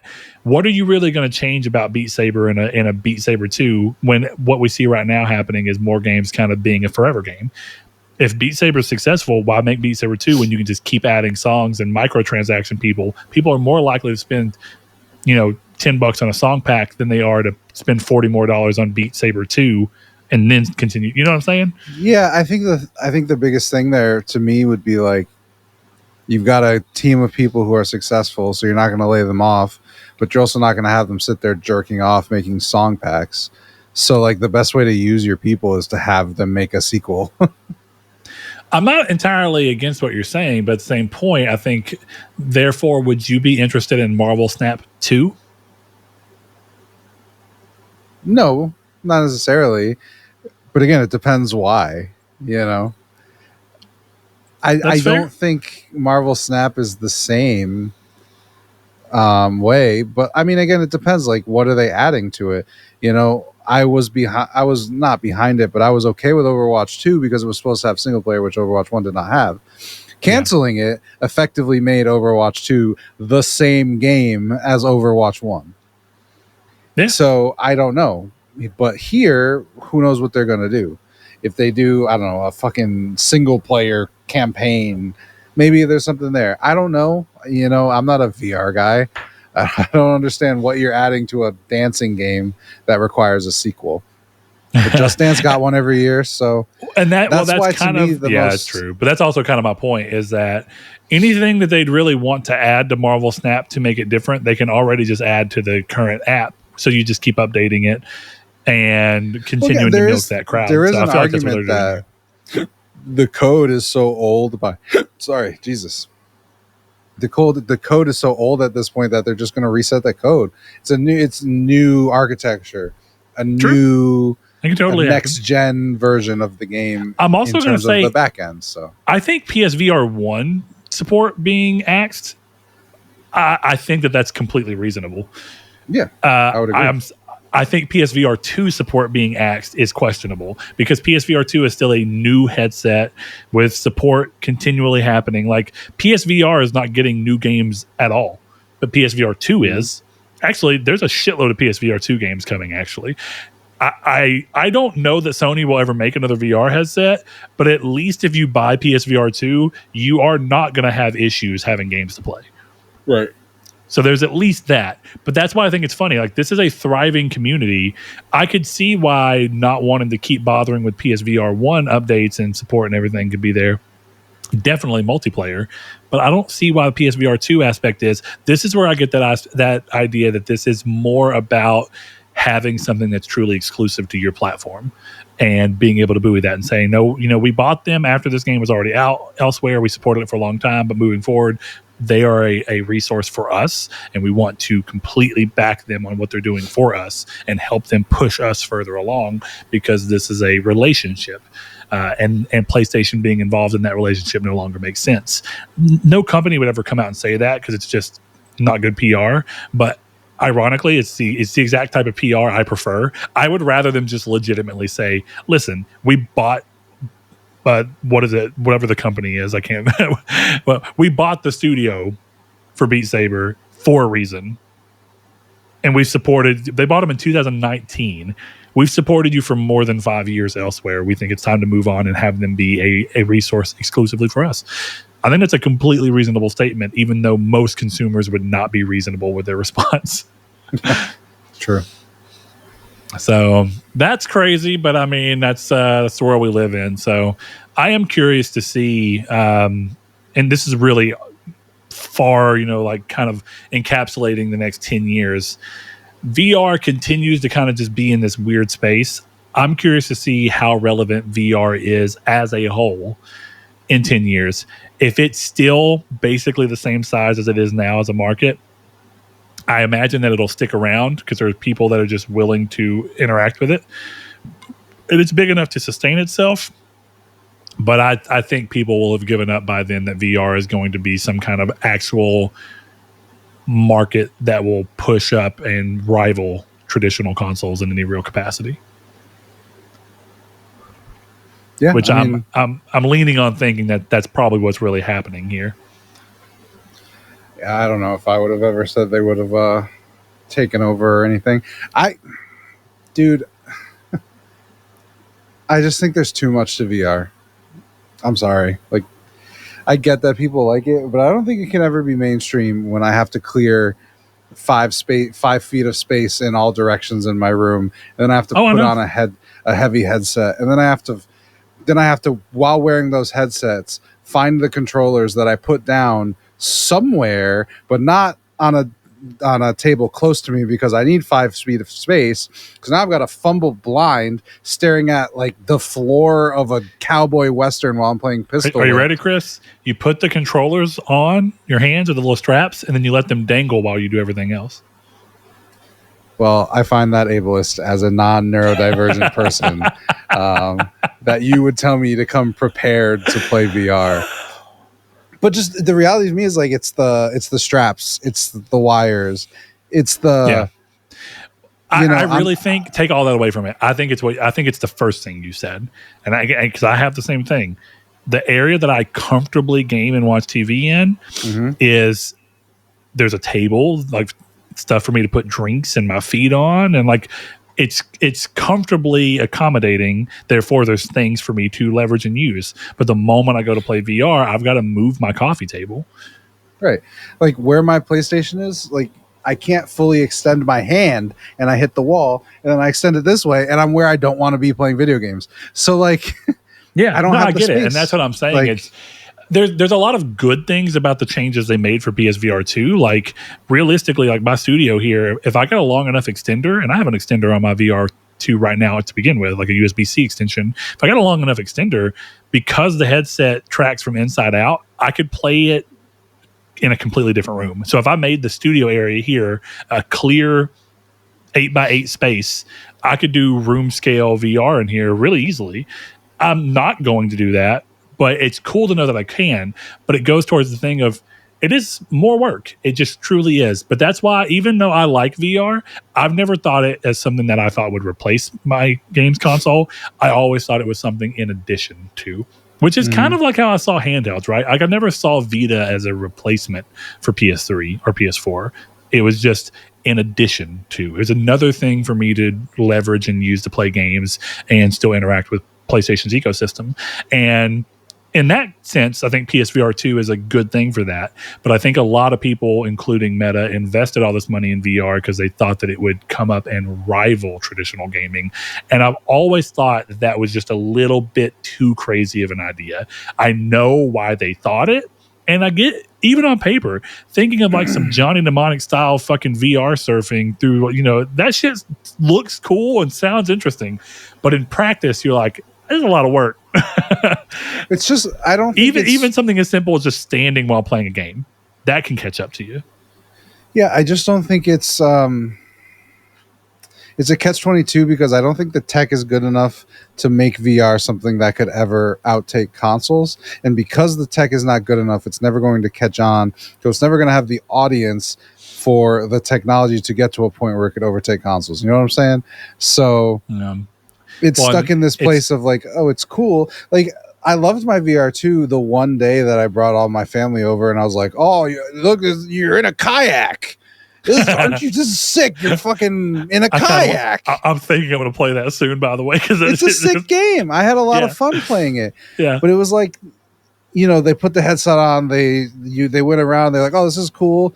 And then they left. Yeah. Yeah. Like, and not one person has ever texted me and been like, hey, I I had a lot of fun playing Pistol Whip. Can I come over and play VR? There's not a single person in my family has ever said those words. Yeah. So that's part of it. So my daughter like has been asking me for the last few months to play VR, and I'm like, the controller's broken. You can't play it. So I give her credit. But I think obviously you're not in this position. You have a long way to go for this, but your like she's not in college. Like I know, she's not working. I'm gonna come over to the house and play some VR with my friend. She's not doing that. And again, she's young. You're a young adult, but like my point is that like she is. Again, I'm assuming, but the barriers because it's in the house. It's like, yeah, I want to play VR. My dad's got VR. It's cool. Yeah. But you're not going to go to your high school gym class and be like, you know what my dad's got at home? Fucking Job Simulator 2. We're gonna go play VR at the house. She's not gonna do that. And she totally does.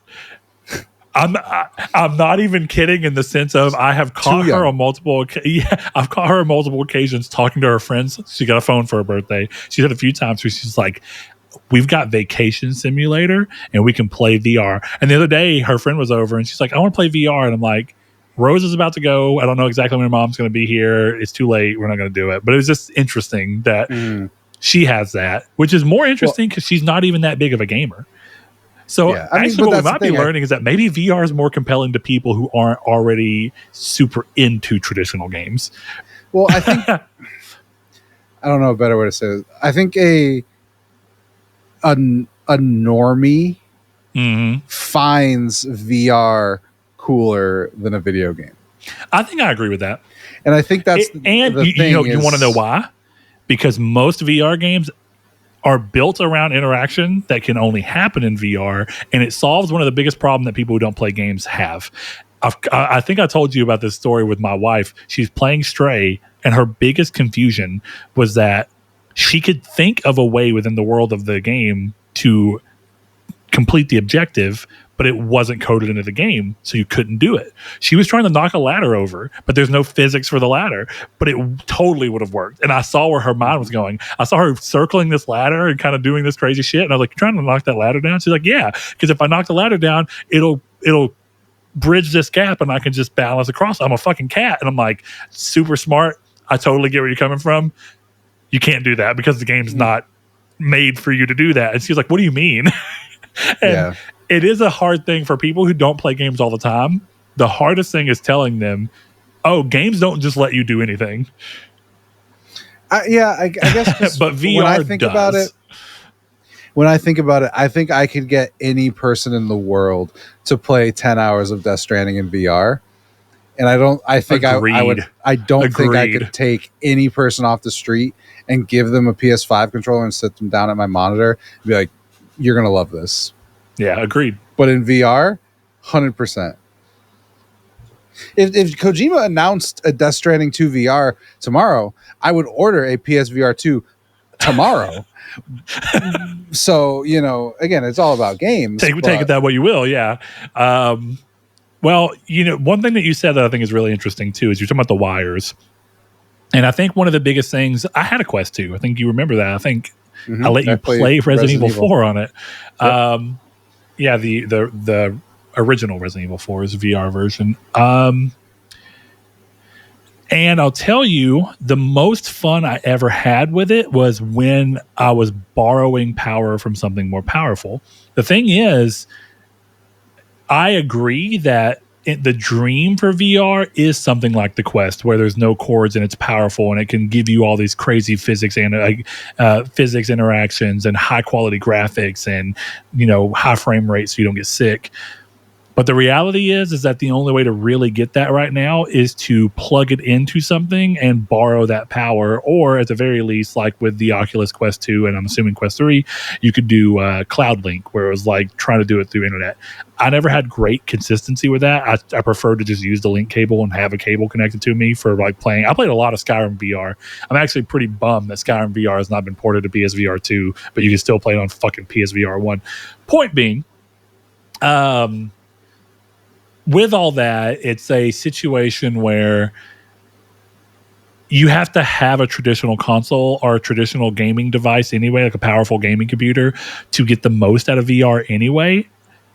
And so you just kind of double down to the problem that most people have is it being connected. But if it's not connected, it's not nearly as exciting and compelling. I never truly found a Quest 2 game that I only played on the Quest 2 itself that genuinely made me be like, oh shit. Not only is this really comfortable and cool, this feels like it's combating what I played on like something else, like even PSVR 1. Like I was like, I haven't found a single thing on this that feels like Resident Evil 7 because it can't do a game like Resident Evil 7. It's too much for this little battery powered thing.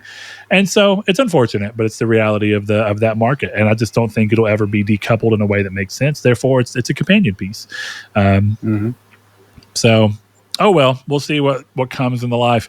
Chris, we have one more question we're going to round the show off with. Hit me. And I know you saw it and you seemed excited about it. So let me double check that. I'm pretty sure. I'll check the Twitter real quick. Okay. We have one more question. Yeah, hit me. Stingray X, longtime listener, longtime patron. He says, what would your ideal fighting roster be? So the problem with this question is it's non-specific. I would wondered, so what specificity would you look for? Or in lack of specificity, where does your brain automatically gravitate toward? Well, Mike, because I don't know if he's saying like, if I could take every character and make a 30-character roster in fighting games, what would you do? Right, and I can't necessarily answer that question right now. Or is it, what's your ideal fighting roster for Marvel Tokon? Or like, what's your ideal Mortal Kombat roster? If it was a PlayStation fighter. So, well, I mean, I'm just going to take it as a PlayStation fighter. That's going to be my call. We could even do Marvel Tokon X PlayStation. I think if I was going to talk jacked about up like, Arc System Works Cole, that'd be fucking sick. Actually, that's a really cool idea. Dude, do you know how sick like an anime Nathan Drake fighting Captain America would be? Yeah. Like, I don't think they'll do it. This is a little bit of a tangent. I don't think they'll do it, but I hope that because this is a PlayStation exclusive, we will get a guest character, and it could be like, hey, we've got She-Hulk and Moon Knight and Chloe Frazier coming to Marvel Tokon. I was thinking, because I'm actually thinking of what would be fun from a gameplay standpoint, but also really lean into a lot of cool ability for design. But then it becomes the payoff's not worth it because not enough people know Killzone. But dude, Colonel Raddick from Killzone 2, oh my God, that'd be so cool. We're going to build a roster for a PlayStation fighter. We're going to go one by one. You give one, I give one. And then I'm going to write it down. I'm going to type it out. And then we'll give our PlayStation fighting roster at the end. All right, let's go. Who's your number one pick? Number one pick. I'm going to order this. And then the community's take is whose roster wins the fight. This is how we're doing this. Cat from Gravity Rush. Ooh, good pick. Okay. Yeah.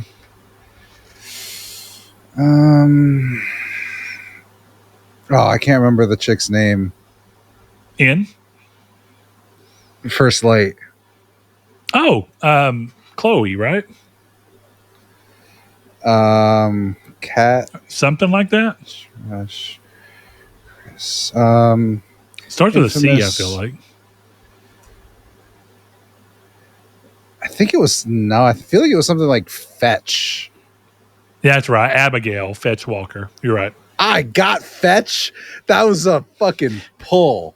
Fetch isn't going to happen, Chris. So I'm going with Fetch from Infamous First Light. You know what? That's fun. But I'm going to go, okay, so number 2 for me is clearly Delson because he can steal everyone's powers. I don't like that, but fine.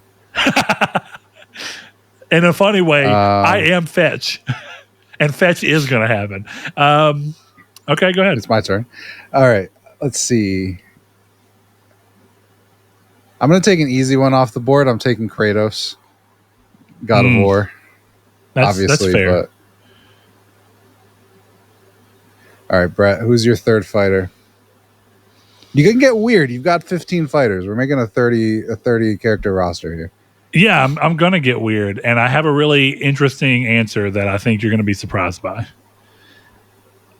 I'm going to go with the little balls from Loco Roco. I'm just, Loco Roco balls. Love that. What's the mechanics with them though? Okay, so you know how Kirby in Smash can like suck people in? Yeah. It's gonna be sort of like that. But I don't want it to be too much like Delson, because Delson is very similar. Delson should be able to touch any character and take on a form of their powers, which is super complicated, but I love this idea. And it kind of feels in line with Kirby, where Kirby sucks up someone, he gets like their hat and everything, and he does that for literally every character. So I want Delson, I don't want him to take on necessarily their clothes. I just want Delson to be able to have a move where he touches someone and it alters his moveset in line with that. I don't know if I want to get crazy enough to where you can store so many power sets that if you're in an 8-player brawl, let's call it that way. That's not how fighting games could possibly work. Well, okay. Now we go to a completely different thing too here. What is this? Is this strictly fighting, or do brawlers work? Because that's my immediate thing for a thing like this is, when I think about it, if it's like a more traditional fighting game, I almost exclusively play them for story. And a game like this is not going to have a crazy good story. So I don't even really care who the fighters are. Disagree. But, I mean, that's fine. I'm saying my preferences for these types of games. I'm just saying the story part that you said. A PlayStation Brawler has potential to have a good story. The problem is, you're right, it won't have a good story. I honestly think that the moment you start trying to make Fat Princess work, you know, and have some kind of compelling narrative arc with the little ball from Loco Roco, it's too stupid to try and make it functionally happen. So I don't think it's worth trying. But dude, it's so easy. If I instead shift this over to a simple premise like PlayStation All-Stars, where it's just a tournament with all these people, that's my brain goes towards more of something that's like for this type of thing, I go towards a PlayStation All-Stars, like a roster of characters. That seems more likely. Right. But anyway, I'm going to take a little bit. Loco Roco Ball was my last one? Loco Roco Balls, gotcha. Yeah. So I'm going to go a little bit out of pocket with this one. But we're taking inspiration from the Ice Climbers, and we're doing Nathan and Samuel Drake. Interesting. So they're like a tag team? They're like a Ice Climbers duo, yeah. I think that's pretty interesting. Yeah. Trying to, break it out a little bit. Okay. I think the way I probably would have approached that, I'm not saying this is my next answer, I just think it's interesting. I think the way I would have approached that would have been like a Jack and Daxter. Because it's I didn't like want it to be typical. Because this one, it gives me like a weird vibe. I mean, probably Elena and Nate would be better, but I think this is funny. What's your fourth pick, my friend? Astrobot. Ooh, good one. Yeah, and I would actually have his stuff be platforming in the name of battle. I know that sounds weird, but I would want you to be like jumping over people and using his little propeller lasers that he uses whenever he does his hover, and I want those lasers to punch down and hit the enemy. So it's almost like defensive offense. Okay. Yeah. Man, I've got two good ones. I don't know which one to use first because one of them's obvious. They're both obvious, but I think the first one's more likely to get picked. Spider-Man. Yeah, I mean, Spider-Man's very obvious. Easy. I almost went for him one? for my last one, but I'm kind of enjoying it being a little more like, how weird can I get with these, if at all possible? I'm trying to win. That's also fair, but I also think the weirder you get, the more interesting your wins can be, because people start thinking of very odd ways of how you can work around this. That's kind of why I started with Cat, just because I think being able to fuck gravity up around everybody is a huge contender for.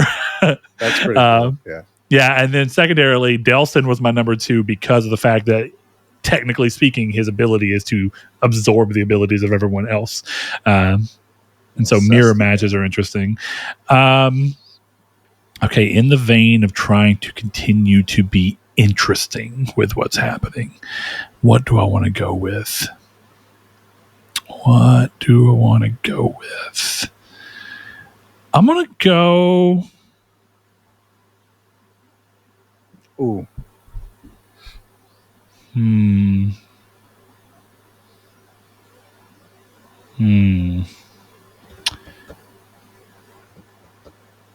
Huh.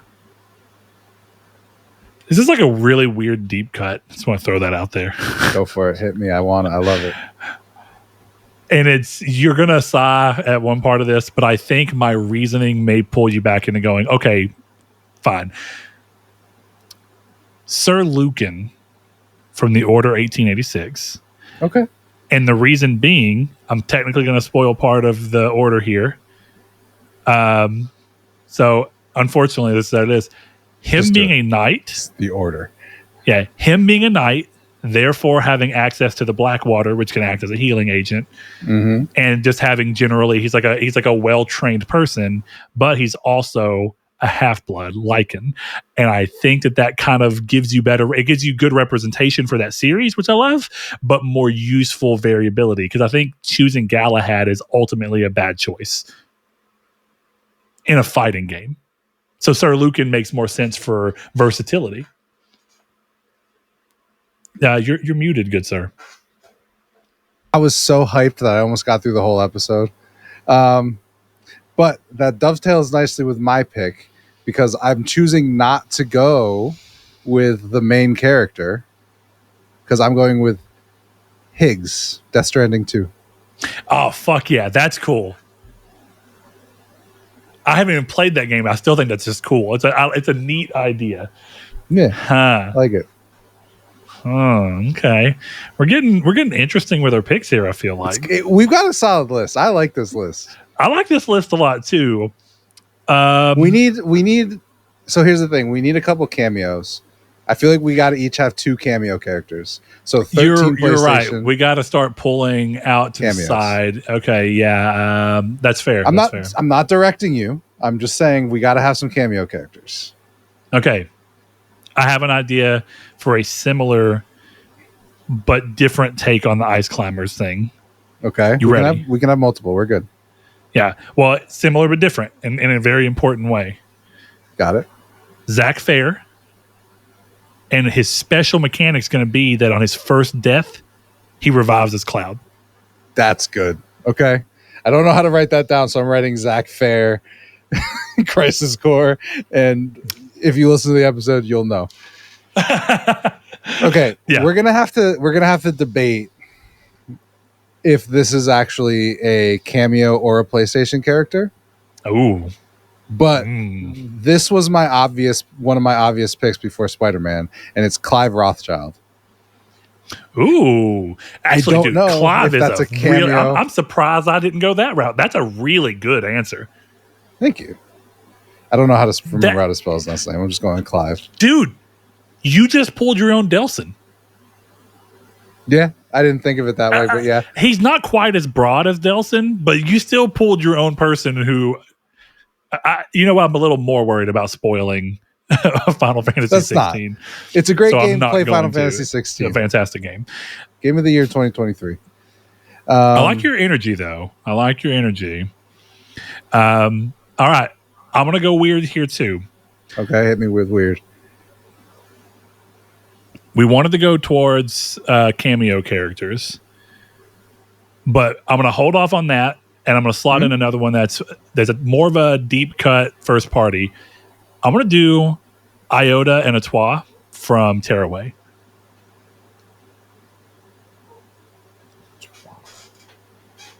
All right. You know what? This is a fantasy game. Mm-hmm. This is not real. So I'm using one of my cameo slots on Wei Shen, Sleeping Dogs. Okay, sweet. I like that. Chris, I got to do you it. You can cameo as many as you want. To be clear, No, I got another cameo. Cameos. I'm not here. I'm not there yet, but I got another cameo. But it's very. I have one very important. I'm going to throw it in here. Okay. It's Knack. Oh, that works. Knack of Knack fame.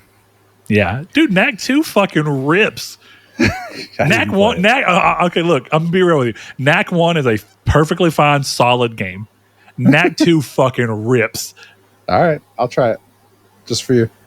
Throw that out there. Knack 2 is fucking awesome. I've got 1, 2, 3, 4, 5, 6. I got 8 more picks. Okay.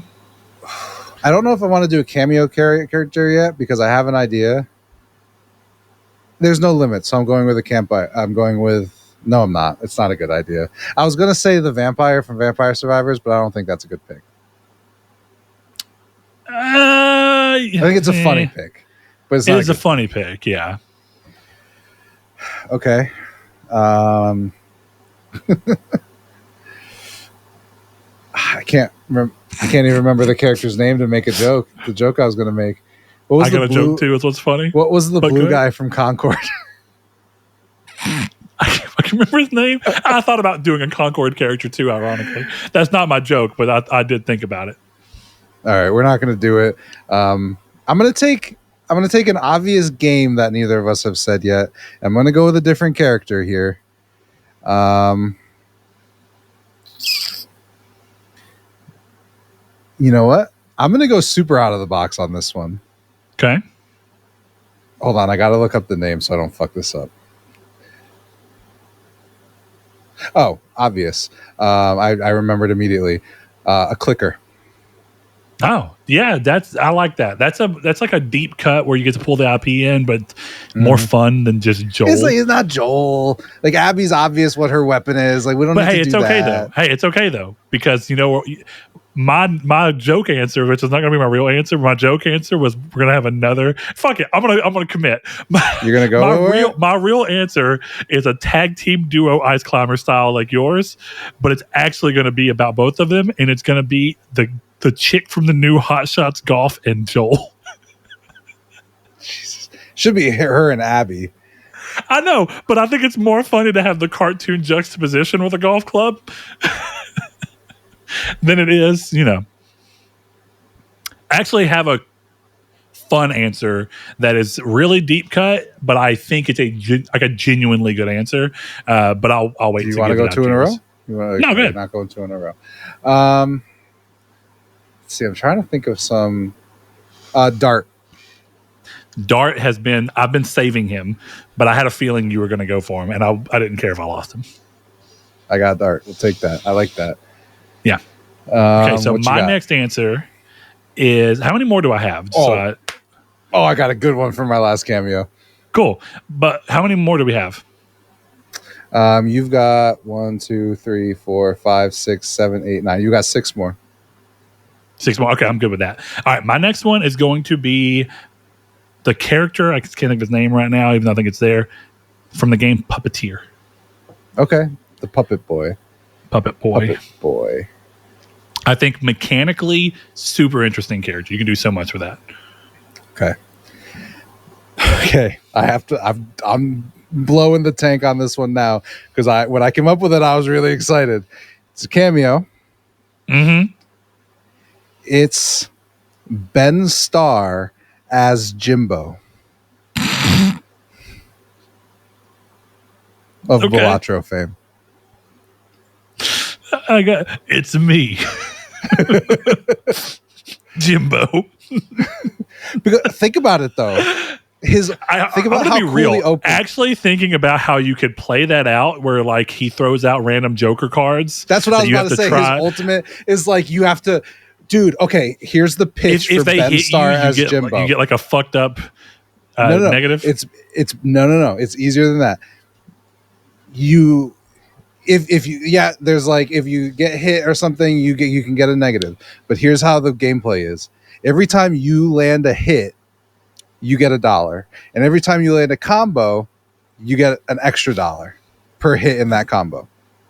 And then when you pull off an ultimate, you buy a Joker and that's the attack you use. And the jokers are everyone else's in the game's ultimate. That's the gameplay for Ben Starr as Jimbo. I think that sounds sick. That does sound pretty good. Like for $30, like you can buy Hot Shot Golf Lady and the Joel Miller ultimate. Down. Yeah, fair enough. All right, brother, your turn. All right.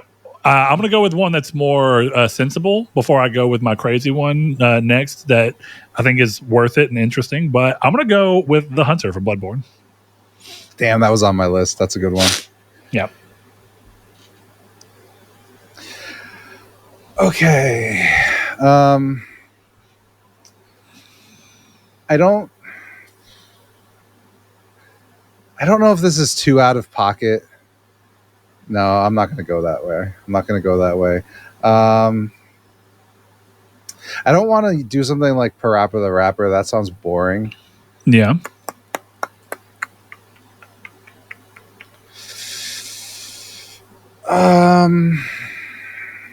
Captain Price. Okay. Go with Captain Price. All right. Okay, here's my next kind of interesting one. But I'm much more compelled by characters that I think have interesting potential for gameplay loops, and also just have the thing where you go, they would play so differently than you would expect the rest of the cast to. And again, I'm imagining this as like a PlayStation All-Stars / Smash Bros. Style brawler. And that is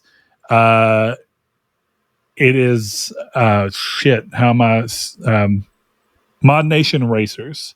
I want you to be the little play, create, share dude from Mod Nation Racers. And importantly, I want you to primarily be able to access the cart at any time. I want you to be able to like drift across the battlefield if you can set it up without getting interrupted, and just boom, boom, boom, boom, and like hit each person and build up part of your special meter. So like you would when you build your boost from drifting in that game. And then, so you're muted again, Chris. And then I think lastly, how I would make him interesting is that game had the ability to create your own tracks as well. And I think it'd be interesting if you can lay pieces of track onto the map and let them fall and land on people if they don't move out. I like that. Yeah. Okay. Now we're getting into hard territory. We're running out of things that I find immediately like, ooh. This is an out-of-pocket pick. It might not even be a good pick, but we're going with some legacy here, and we're going with Mark Hammond. Mark Hammond. Why the fuck does that name sound familiar, but it doesn't land? The Getaway. The Getaway. Okay. There we go. All right, how many do I have left? 3? Let's see. 2, 3, 4, 5, 6, 7, 8, 9, 10, 12. 3 more. Okay. I think we're both at 3 each now. Okay, my first one's going to be Naruto from Heavenly Sword. Oh, okay. Yep.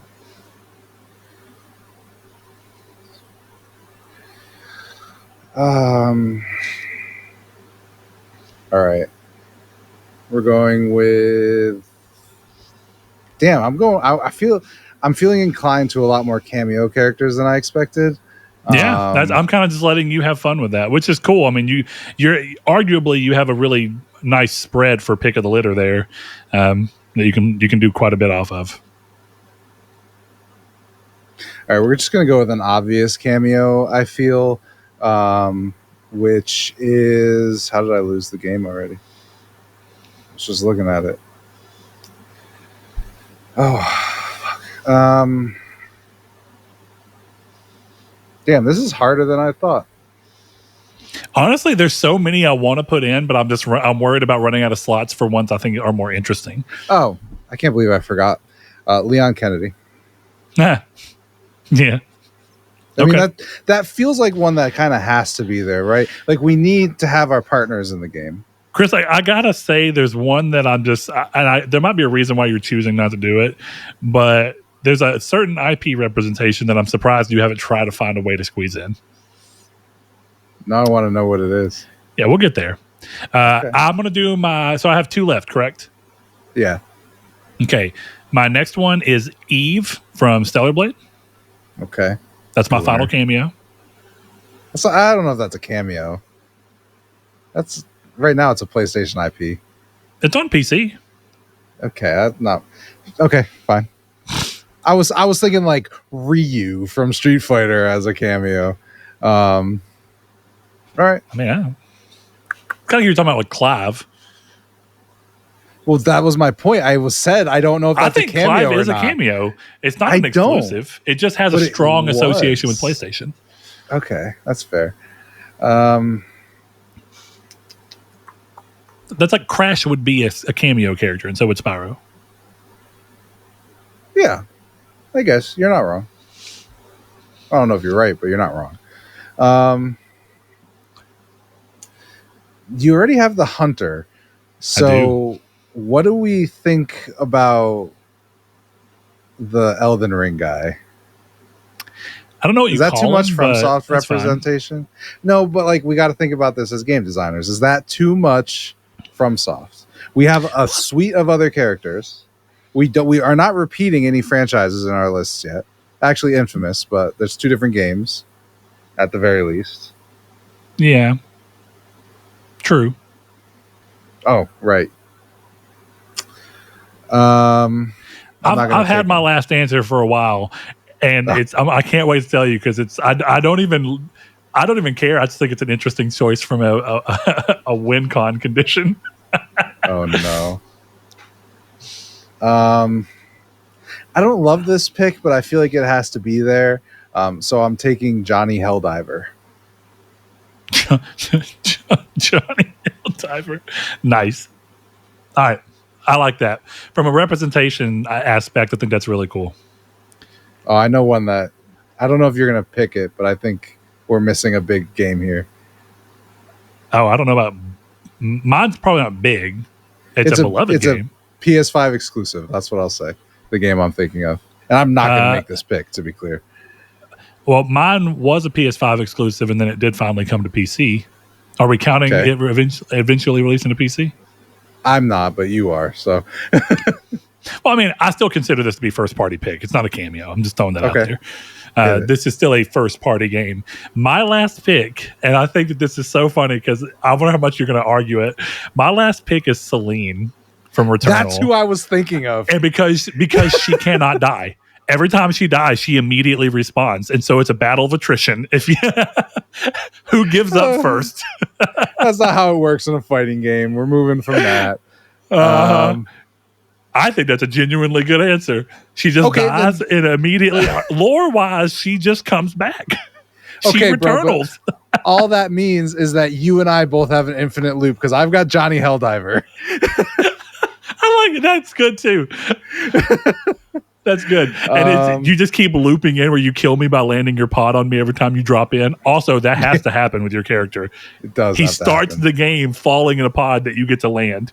Yes. You can get a kill off it. Yeah. Why not? It's got to be a big pick. Do we have enough this has been way more fun than I anticipated it to be. I thought it was going to be fun, but this has been way more fun. I'm a little sad we don't have more to talk about to go through. You gotta put a limit somewhere. What do we do? 15 per? Yeah. This one No, I'm not going with that one. I was thinking of the Sifu guy. Oh, okay. And that's a good pick. Well, look, I'm done, so I'm just going to go ahead and throw it out there. I thought it was interesting, and I did make a conscious decision not to include him. It makes more sense for you. It's not a game that you love as much, but he is a big character that people really liked. Jin Sakai. Yeah. Nobody referenced. I wouldn't have put that in there. You're right.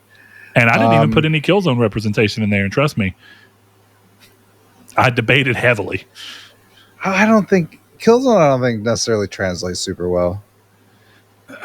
I think that the crazier parts of Killzone transfer well, but it just depends on what representation you want to do.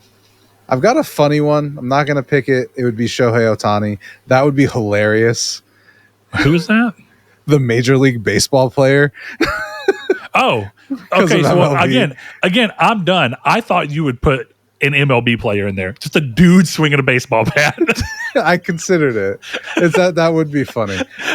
That's like a major PlayStation IP for you. It is. I'm not gonna go that way though, but I do think Shohei Ohtani would be like a very funny character to My have. immediate thing is that paying for the licensing for that would be a fucking nightmare. Yeah. If it's a real person, that's what makes it complicated. But if it was just an MLB create your own character, that would be so funny. There's a road to the show part of the game that you just get to use that character. It would be funnier to go to like some utility player. Like if you're a Red Sox, you understand. Like if Brock Holt was in this game, who was just not a star, but a good player, like we'll get a little bit cheaper. Oh, we didn't say Ratchet or Clank. We didn't go with any of those. We didn't go Jack and Daxter either. But we talked about it, and I knew. So I did have one. I had one that I chose not to use, and I don't think you would take it. But I guess we can wait to talk about it more until you've chosen your last one. But I do have a couple that I thought would be interesting, but I chose against them. I actually think if I'm being real and getting past the, if I'm talking about interesting gameplay loop, I'm going to go ahead and say it. I think that if I didn't want to have the dumb joke about returnaling and being unable to die, I actually think a more interesting final pick, even though I think Returnal's a good game. I think I agree with you to some degree. Shooting characters are kind of hard to transfer into a fighting game like that. I think I would say Ash from Concrete Genie, and I think it'd be interesting because he could have a piece of chalk that he uses to draw creatures into the battlefield. That could be really fun. I'm going to put it on your list. So I went with Teddy, Persona 4. Okay. Got the remake coming out, so I feel like this is the perfect time. Thematically interesting time. To put that in there. I was really surprised you didn't put Joker as one of your cameo. I was going to, but then with the remake of Persona 4, you thinking like as a developer, man, I'm like, it's more timely to have this character in there. Yeah, the when you first mentioned Ice Climbers, I was actually kind of like, I'm surprised that your Ice Climbers pick wasn't the Wardens. Oh, yeah? From Persona 5. Ooh. Yeah, that's true. I think that's a genuinely good answer. Yeah, it is. I'm going, since I gave you one more pick and I already have a final pick, so we went 16-16. You know what? I was going to go one way with this, but I think I'm going to go another way because I find this character very sinister. Maria, Silent Hill 2. Fucking final form. Yeah. That'd be interesting. Because originally I had James, and I'm like, that seems boring, but Pyramid Head's even more boring than that. So actually, from like a straight up fighting, I think Pyramid Head's kind of interesting. He's just a big tanky dude who's slow, but if he manages to get his move off and you don't move out of the way, he fucking rips you. That's the thing. He'd be a great fighting game character. The problem is it ruins the significance. Yeah, it's true. But it also ruins the significance of him as a character, which, I mean, to be fair, the Silent Hill IP has been doing that for years. Yeah, they're fucking it up. But you could say that about Maria too, so... Yeah, I'm glad to see that they didn't try and squeeze Pyramid Head at least into the promotional stuff for the Japanese Silent Hill. If they have Pyramid Head in Japan, I'm just going to be like, we've lost it. We've lost it all. Yeah. I mean, you could always have like, you wonder, I guess it depends on your ending. Never mind. That's true. There was a few other games. I thought as one of the things I did like about from a game like PlayStation All-Stars where they would do like mirror characters, sort of. And I mean, Smash does that, right? It's like I can't remember exactly what they call them, but it's basically like a clone character with a very slight change to them, right? Like there's characters that fight almost the same, but then they have very specific little bitty things about them that's different. Like the end of their sword has a certain knockback ability that the other one doesn't, or whatever. And you kind of saw that even in like the first All-Stars, where Good Cole and Bad Cole were different characters with different movesets, which was cool, but also weird. I guess thematically it's a little more on point, but I think it would have been cooler to have you be able to change between good and bad powers. But I thought, like, you mentioned Kratos. I think Deimos would have been interesting as kind of like a mirror to Kratos with a slightly different play style. And how I would actually handle if we were going to put like Tyr. Huh? Tyr probably would have been the best Tyr character. actually would have been kind of interesting. Yeah, for sure. But from a different standpoint, if we were going to do goblins. more Infamous and we put Cole in, I would leave Cole as a good bad. You can kind of flip between play both, and then his mirror character would be how can I not think of his fucking name right now? Kessler, thank you. I had it in my head right before I started talking. Yeah, Kessler would be the mirror character. I think that'd be really fun. That'd be cool. I had some other thoughts, like there's a lot of obvious ones. Like I feel like if we're doing cameos, like Snake's in there because of Delta, right? Yeah, why not? Sure. Hollow Knight. So one of my questions was like Marcus Phoenix. Like how is that beyond the pale? How deep do you want to go? Yeah, is that too much? That the Hi-Fi Rush guy. I'm gonna be real. That's a real question there. Let's say for the sake of this argument that Sony announced PlayStation All Stars Battle Royale 2 today. Yeah. Or even just a new name, but it's a PlayStation Brawler. And then they announced that there's going to be cameo characters. Would Microsoft be willing to license out characters that have gone over? I feel like the answer would be no, and I feel like I'd be okay with that because of the fact that those games don't really have strong connections with the PlayStation. Whereas, like, if you think about the cameo fighters from... I guess it's kind of a mixture because I think the Big Daddy was a weird choice. I think like Tekken representation in the original was like, oh yeah, that makes sense. That's really cool. There were some other ones, but then you think about stuff. It's like Isaac, Dead Space. Isaac Clarke was a DLC character. That's not a bad one. Actually, he's pretty cool. He's one of the Asterion few or Will guns. Yeah. I didn't want to say those cameos. Niall, Verso, Gustav, any of them from Clair Obscur, which you haven't played. So no, I haven't. I hope to play it before the end of the year, but it's it's not a long game. Would you throw a lamb from Cold and the Lamb in there? I think that could be cool. Actually, if anything, one of the downsides, and then part of it is just because of the time in which it happened, the original PlayStation All-Stars, indie games hadn't quite blown up as much. I think if we're being real, I think indie representation would be cool here. Have the dude from Dead Cells. Why the fuck not? I thought about him. What's the guys from Hades? Oh, Zagreus. Zagreus would be good. Yeah. I thought like one of the arena fighters from Oblivion would be a great one. But again, are we crossing into dangerous territory? Here's my thing. I think if it was called PlayStation Battle Royale, the answer is no. If it was called Video Game Fighters, you get what I'm trying to say. Like, I can't. Yeah, I get what you're trying to say. Yeah. But I think that would be it. Because I think I don't think you put Marcus Phoenix in PlayStation All Stars Battle Royale. But I also noticed that nobody put Aloy. Yeah, well, I mean, who cares? So look, the only IP that I really truly thought would be cool, but I just really Aloy's an balanced obvious it on. Pick, to be clear. She is. You're right. She is, and she would clearly be in the game. From a deep cut standpoint, and I always liked that part of what PlayStation All Stars was about was trying to give deeper cuts. That's why I actually thought that having people like Dart missing was really a crazy choice because it's supposed to be celebrating your IP as well, which Sony says they want to do.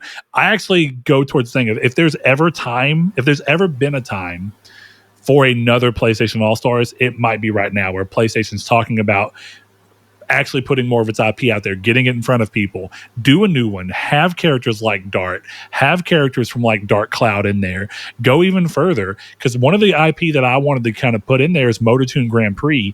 You could have almost any of the people from MotorTune Grand Prix in there, and I think it'd be a really cool IP representation. And that's the IP that the team behind Gran Turismo was working on before Gran Turismo. That's a cool deep cut, and it's very expressive. It's a different type of character. It's like very old school art.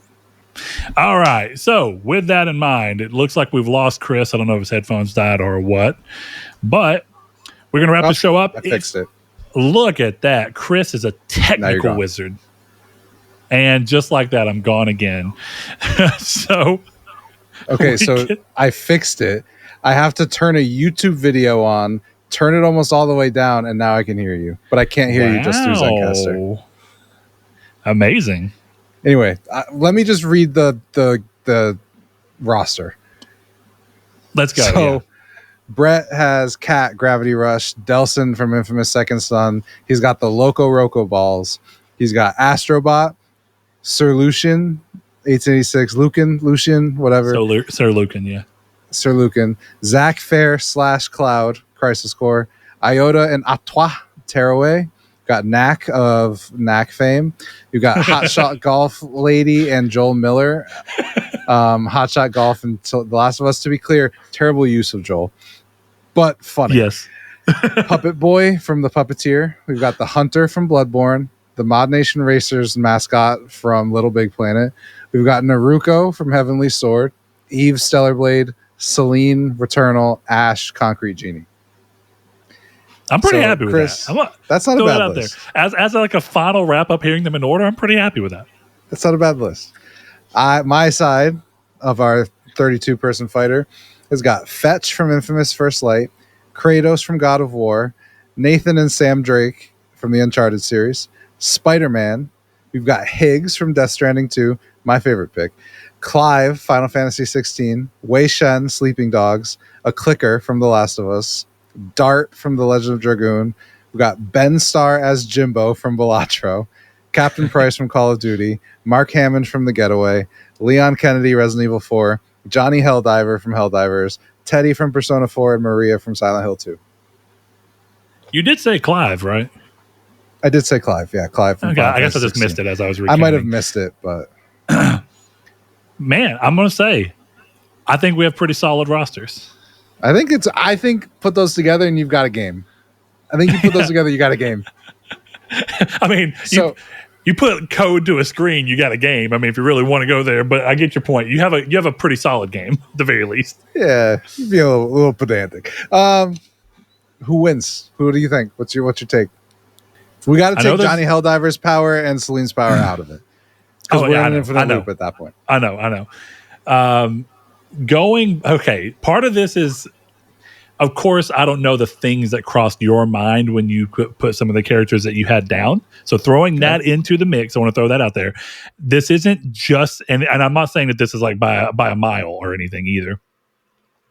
I feel like my list ends up edging yours out, primarily because of how oddly creative the characters I've chosen are and how flexible they end up being able to be. Because, like, just as an example, I don't know how much Loco Roco you've played, but I think you at least understand the basic core premise. Mm-hmm. Okay. I played it. So one of the things that was really interesting about Loco Roco that I think would translate really interestingly into a fighter like this is that if you go to hit me with something, if I hit triangle or whatever button they want to do, but I should be able to have that move where if you go to hit me with something and I know that I can't block or dodge or roll out of the way in time, I hit the little button that strikes us with lightning and separates us all into the little blobs, and then I can roll around and then pull them back together. I think that gives you a lot of flexibility in moves. It's like problem solving techniques, right? And then even some of my weirder characters like I mentioned, Astrobot's like a defensive and offensive defense, where it's like he's constantly just maneuvering his way around what's happening around him, but making you take damage as a result. So I don't think it, and then you have Clive, but Clive is just very specific around the icons, where Delson can just absorb anyone's powers, like that's just his power. I think you could probably push me to just agree that insofar of the world of Final Fantasy 16, that's what Clive is. But yeah, all the same, I think I very lightly edge you out, but that's just because what I thought of in terms of move sets and things from mine, and then thinking about the characters and their IP and stuff too, I found to be more compelling and interesting and powerful than the things that came to mind when I heard everything from you. I struggle to make great sense of Sam and Nate. In the grand scheme of, I don't know how to make them compelling fighters in this without being super exaggeratory, which, I mean, they put them in All-Stars Battle Royale, but I'm also going to say I always thought Drake was a bad character in Battle Royale. I got that platinum, so I played as him and I did everything. I did not think he was super fun. I actually thought, as funny as you were talking about earlier, Killzone not being a good fit, I actually thought Radic was a more fun character. Both have the same problems, but Radic was more fun. Yeah. I look at So I look at Nate and Sam as like kind of like an assist in Marvel vs. Capcom, but like that's part of the gameplay, right? Where you're like punching as Nate, and then Sam comes out and throws a punch and then disappears behind him, or Nate's like firing and then Sam throws a grenade, something along those lines. Well, so I see it as more like you choose Sam, who's a brawler, or you choose Nate, who's a little bit more agile, and then the other one is a background character. Well, and you know what else I think would be a fun thing is like, okay, one of the things that I don't remember being in PlayStation All-Stars to the same degree, but is in Smash, and I always thought was interesting, is recovery. So when you go to Smash, in Smash Bros, if you are falling off the edge of the map, you can use a recovery. Usually it's like you're up B to kind of try and reach the edge to reach it. And I think a cool mechanic that you could give Nate and Sam would be that once per life, when you would go out there, like if Nate is falling, Sam like throws a rope down to him and pulls him back up, and vice versa. I think that would be like a cool way to kind of keep that type of thing and kind of give it that tag team feel. And partially balance that they seem like their actual strength would be weaker in comparison to other people, but their utility might push them back towards being, you know what I'm saying? It's funny you say that, because what I envision is each of them has half a health bar. So they equate to one full bar of everybody else, but you could play half of it as Nate, lose, and then Sam pops out. And then they still assist each other. With one dies, it's over. But that's how I see it. Higgs, obvious, just inspired pick. I'm glad I didn't say Sam. I almost it'd be a really funny pick. Just a BT. You can't see it. No one knows where it's going to be. Honestly, if we're making jokes about the Ice Climbers characters that we picked, Sam and a BT would be a great pick. That would be a solid Ice Climbers pick. That would be interesting. I have a new character to enter to my roster. Okay. It's just going to be Timefall from Death Stranding. You just choose it, and then I hit a button, and it rains at any given point. And it just ages you to death. All right, we got Timefall, Death Stranding. So that means I need another one. You don't have to really add that. I just think it's a funny answer. Boss Blinds, Balatro. You have to beat me without using Timefall. You know what I'm going to put on here? Running out of AP, Final Fantasy. Shit. A Phoenix Down, Final Fantasy. I really want us to pull in, now that you said that, I want to pull in like a fucking Final Fantasy character from one of the games that had active time battle and just have it to be where he can only attack once his attack bar is full. Is it Noctis? We're going with Noctis or Lightning? No, Noctis and Lightning. I think Lightning's traditional turn-based. It's ATV. So it'd be like Zidane or Cloud or the black guy from Terra. I don't remember his name. What's the black guy from 13? He's a fucking sick character. I just don't remember his name. He's got the chocobo in his afro. Yeah, you're talking about Sarah's. What is that? Yeah, no spoilers. 13's not one of my favorite games, so I struggle to remember. There's a bunch of like lists. The names are all super fucking weird. Lightning, Hope. What is that dude's name? I can't think of it. I'm not even gonna try. FF13 black dude. Sazah. Saz. Okay. Sazh. Okay.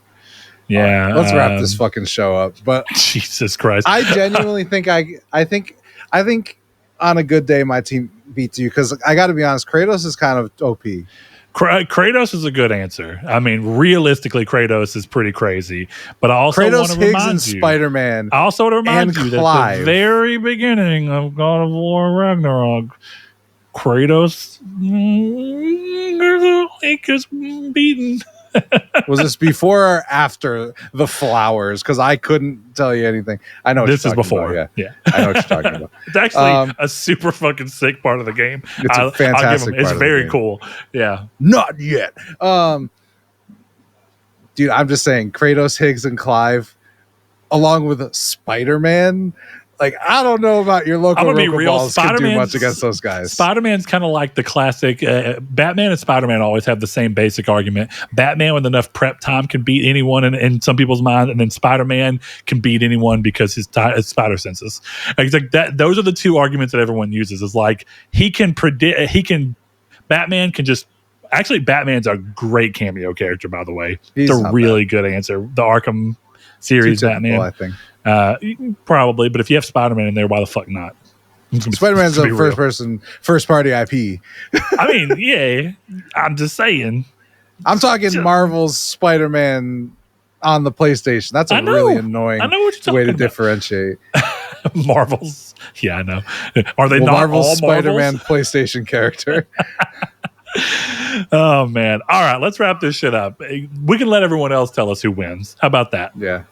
All right. So as a thank you to our patrons who went over to patreon.com/Nartech and gave as little as $1 per month to support this show with more than just their time, which we are always so thankful for. If you give us your time, that's the most important thing. But, being able to do the show without having to dig into our own pockets does help and keep this show going. So I can tell you, Chris and I both appreciate it. With that said, while we have a reasonable number of them, we always shout out every one of our patrons at the end of every episode. So if you want to talk to us and hit us up, you can find us on Twitter at TriangleSQRD is where you'll find me. You can find Chris at ChrisFigs_, if I'm not mistaken. You can hop into the Discord, which is linked in the description below, whether you're listening on podcast services, watching on YouTube, and of course, you can always let us know what you think in the comments section if you're watching on YouTube or some of the podcast services that have them. And lastly, like I said, you can go over to patreon.com/Nartech. Give us $1 per month or more if you feel like we're worth it. And as a thank you to each and every one of our patrons, we would end the show off by thanking Ryan Goldner, Low Rate Nate, Spencer, Brandon Edwards, Alex, Barry Rogers, Stingray X, Matt Tubbs, Easton328, Bailey Robertson, Mark Schutz, Rude Days 93, Kevin Bacon Bits, Danny Villalobos, Jehudi MD, No Fate, Josh Ayers, Derek Porter, and Sean Sanderud. Thanks to each and every one of you, and we'll see you next time. Yahoo!